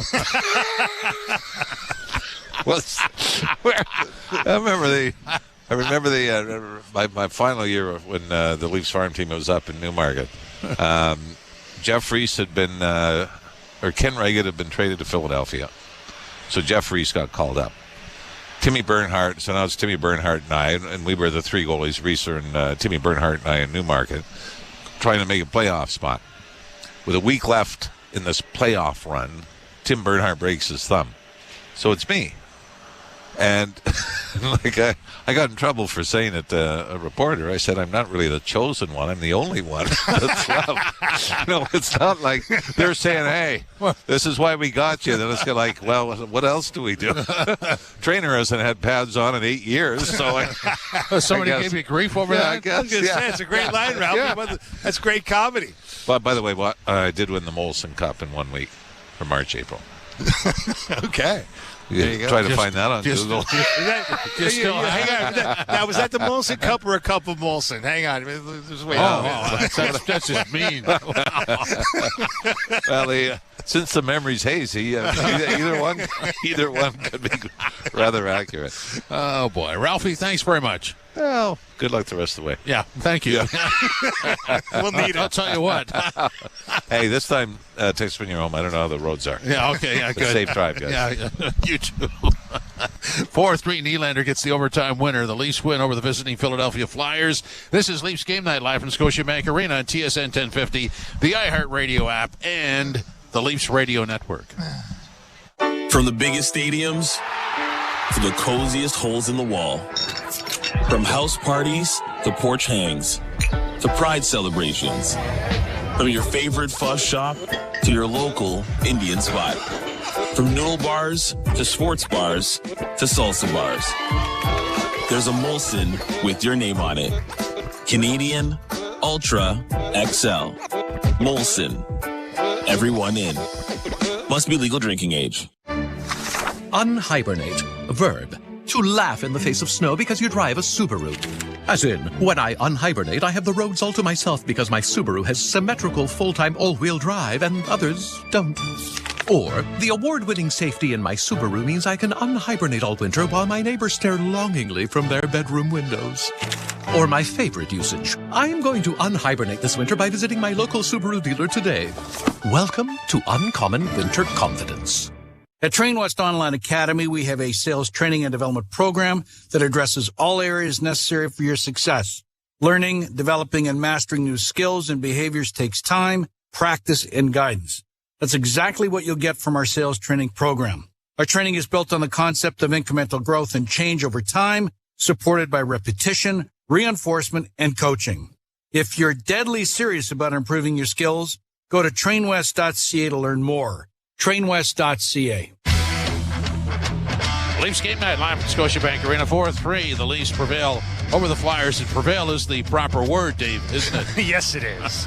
Prevailed over numerous mistakes that allowed them to blow a 3-1 lead that I'm sure Sheldon Keefe would have preferred they preserved with a nice regulation win, but kind of been a running theme of this season that hasn't been as prevalent of late that they haven't been able to get those regulation wins. And here again tonight, they failed to do it, but they got the win. Yeah, well, 2 points is 2 points. You worry about the rest later. I want to give a tip of the hat to the coaching staff. I thought they really read that roster and adjusted. There was some interesting stuff going on out there. Yeah, there certainly was. Yeah, no, it was a real blender night for Sheldon Keefe. And I guess it started right from the get-go, right? When you had, a little bit of a change, bringing Holmberg onto the second line with Tavares and Nylander, moving Bertuzzi down with Domi and Robertson, but it didn't stay that way for the entire game. It was all over the place in a lot of ways, and some of it was in response to, I would say, disciplinary action. The first goal essentially caused by a Max Domi turnover at the Toronto blue line on a power play, a shorthanded marker for the Philadelphia Flyers. Domi took a seat for a while and ended up only playing about 12 minutes tonight. Did not have, which is not, egregiously short for him. He doesn't get a ton of minutes on even some of the best nights, but certainly wasn't one of his bigger nights. Well, but the relevance of that is, we were talking about the Bertuzzi, Domi, Robertson line at the start of the game, and maybe because of how they played against St. Louis, that this was a newly constructed third line finding its way, and that didn't happen here. No, it did. It certainly didn't. And look, Bertuzzi, obviously, he's responsible for an egregious offensive zone tripping penalty that turns into the power play goal that ties it late in the game with about 4:45 to go by Travis Konechny.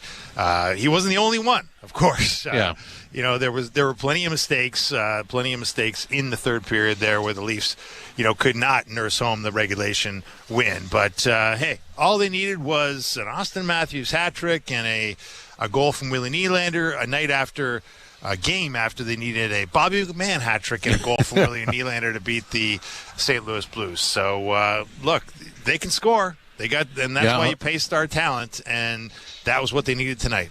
Yeah, they can score. So, Philadelphia, in their own way, the classic Flyers, they physically gritted their way back into this, didn't they? They're persistent, right? Yeah. They just hang around. They are an opportunistic team, and they realize that. Look, they're not gonna dangle anybody. They don't have a bunch of star players. They are going to feed on your mistakes. They are going to wait until you make a mistake. They're going to make it tough on you, and they're going to force some mistakes. Certainly, that's what John Tortorella demands from his teams. But man, when you make a mistake, they come swarming, don't they?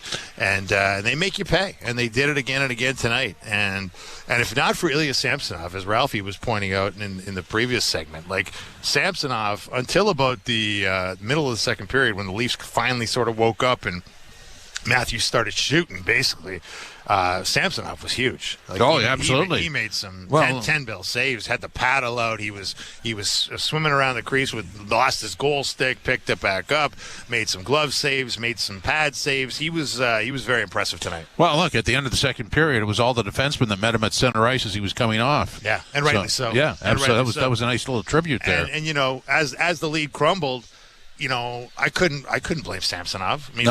Coverage was poor. No, the 3-2 goal, you had Liljegren and Lagesson in the corner. Both defensemen out in the corner. This was after the Matthew Nyes turnover up the boards on the left side, and which allowed the Flyers to keep it in. And it was just a shambles of coverage with both defensemen in the corner. Nobody out in front. nobody out in front helping Samsonov, and what do you know? The puck went in the net. Garnet Hathaway scores the goal that makes it 3-2. And same thing on the power play goal by Konechny. It was Giordano and Brody a little bit out of position. The diamond, the box, whatever you want to call it, the four-man unit on the PK kind of broke down into mush. And what do you know? There's Travis Konechny on the doorstep potting one that you could not blame Samsonov for. I just want to go back to that physical play, because when you're down, as the Flyers are down 3-1 going into the third, there's that Benoit hit that causes the Delorier to blow a gasket and draw some penalties. And then there's the Konechny hooking on Gio that caused Gio to draw an embellishment penalty. But I mean, there was a physical tone to what Philadelphia was doing, and I think if you go back to the Hathaway goal, there's some physical play there too. Yeah. Oh yeah. That's the kind of the point I would make, is that they commanded the front of the net, the Toronto net, far too often. Yeah. You know, they commanded the space in front of the Toronto net far too often, which is really where they scored their goals. And where Matthews is putting on the Globetrotter show, shooting from distance with incredible skill. These guys are just grinding out goals in front of the net, watching you make mistakes. It's your defensemen that are out of position, and they pounce on it. It's your defensemen that break down in a PK, and they pounce on it. Now, they don't have a great power play, but tonight, what do you know? They got a power play goal. Yeah, it was. You're right. There's a relentlessness to that Philly team. I think it's the kind of player that John Tortorella demands, and it's the kind of attitude that the Philadelphia Flyers as a franchise have been synonymous with at their best. And look, I don't know if this Flyers team is one of the best Flyers teams that we've seen. They look like a pretty good team, but they certainly play with a very, very appealing edge to them that I think Sheldon Keefe would probably want his team to emulate to some degree. So I'm just doing the math here. I hope I'm right. So that's game 52 for the Leafs, which means 30 till the end of the season. And if you go to tomorrow, it'll be, 3 weeks to the deadline? Yeah, March 8th. Yeah, it's coming up. It's coming up fast. And, we talked about it in the pregame. There's obviously a number of teams like the Maple Leafs out there looking for defensemen. And it's not going to be an easy shopping spree, right? It's not going to be just go pick them off. I think if it was going to be easy, the Leafs would have a guy in town by now, right? Absolutely. But because it does appear that it is a seller's market, the supply is limited of really dependable guys that you'd want to bring into the playoff fight. And so I do believe the prices are high, according to a lot of the rumbles you hear. If guys like Brad Treliving, GMs like Brad Treliving, are hoping the prices will come down because nobody wants to pay high prices, but we'll see. The clock is ticking, and I've always been of the mind that GMs are better off doing these moves earlier rather than later. Oh, sure. Because you need that time to integrate new guys, and Kyle Dubas has done that at times in previous seasons. Bringing in like a Muzzin. That was late February or whatever it was, or mid-February. I can't even remember. It was before the deadline. It was well before the deadline. Yeah. And Muzzin well before the deadline. There's been other trades done well before the deadline, and I think for good reason. Because you want to be able to integrate guys. It's tough to hop aboard the proverbial moving train, and the Leafs would be better served to trade now than later. But I'm not saying it's going to be easy, because as we pointed out, there's only a few choice targets, and the Leafs aren't the only ones shopping for them. Absolutely. I would suggest that the bigger the move, the earlier the trade has to be made in terms of what's the guy's role. If you're talking about a top four defenseman, yeah. And obviously you can't make it now because the price is there, but if you could, you should. If it's a Chris Tanev type, yeah, like if you're talking about that. But it's complicated, right? Because there's so many teams. Like Calgary's been winning enough, right? Then suddenly it's like, well, why would we bail on this? Not like they're they're not going gangbusters, but they're not completely out of it. Well, they're mathematically significant that way, and that's the optics of the trade deadline, which Leaf fans don't want to hear me say, is that you've got these teams that are 4 points out but have to go through 3 or 4 other teams that suddenly throw in the towel while you're sending out season ticket renewals. It's kind of an odd look, to say the very least. It is. In Calgary, obviously, they're 3 points back of the wild card as we sit here speaking right now. There's games in hand that are complicated, so we won't get into it all. But yeah, they're sniffing on the edges of the playoff picture, and that is a tough thing for any franchise to say to their fan base is that, look, we're trading one of our best players because we're punting on this season, essentially.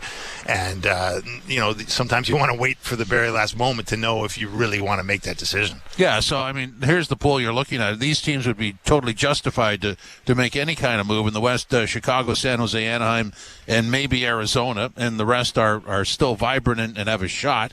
And if you go to the East, you're talking Columbus, Ottawa, Buffalo, and maybe Montreal. But since three of those are in the Leafs division, and Columbus is also in the East, probably not looking at any of those. Yeah. That's the thing. Yeah. That's the thing. Even the Flyers, like the Flyers had been, I think before this season began, and the Flyers didn't expect themselves to be in the position they're in, which is right in the thick of the Eastern Conference playoff race. There was this feeling that they might be sellers early. And they still do have two prominent names at the top, near the top of the TSN trade bait board in Sean Walker and Scott Laughton. But, Sean Walker, you could see, because, he's a right D, but he's a UFA, and they want to get something for a guy rather than lose the asset for nothing. But Laughton, he's got 2 years left on his deal. The idea that you're going to lose a veteran like Laughton, who's really like a third line, fourth line, salt of the earth locker room guy. Center. Yeah. Oh. That's a piece that the Leafs could use, right? Oh, well, yes. That's a piece the Leafs could use. But the idea that suddenly Danny Briere is going to part with him when he's got term on his deal, he's a linchpin guy in their locker room, and they got a team that's really good. What would that say to this young team that is overachieving?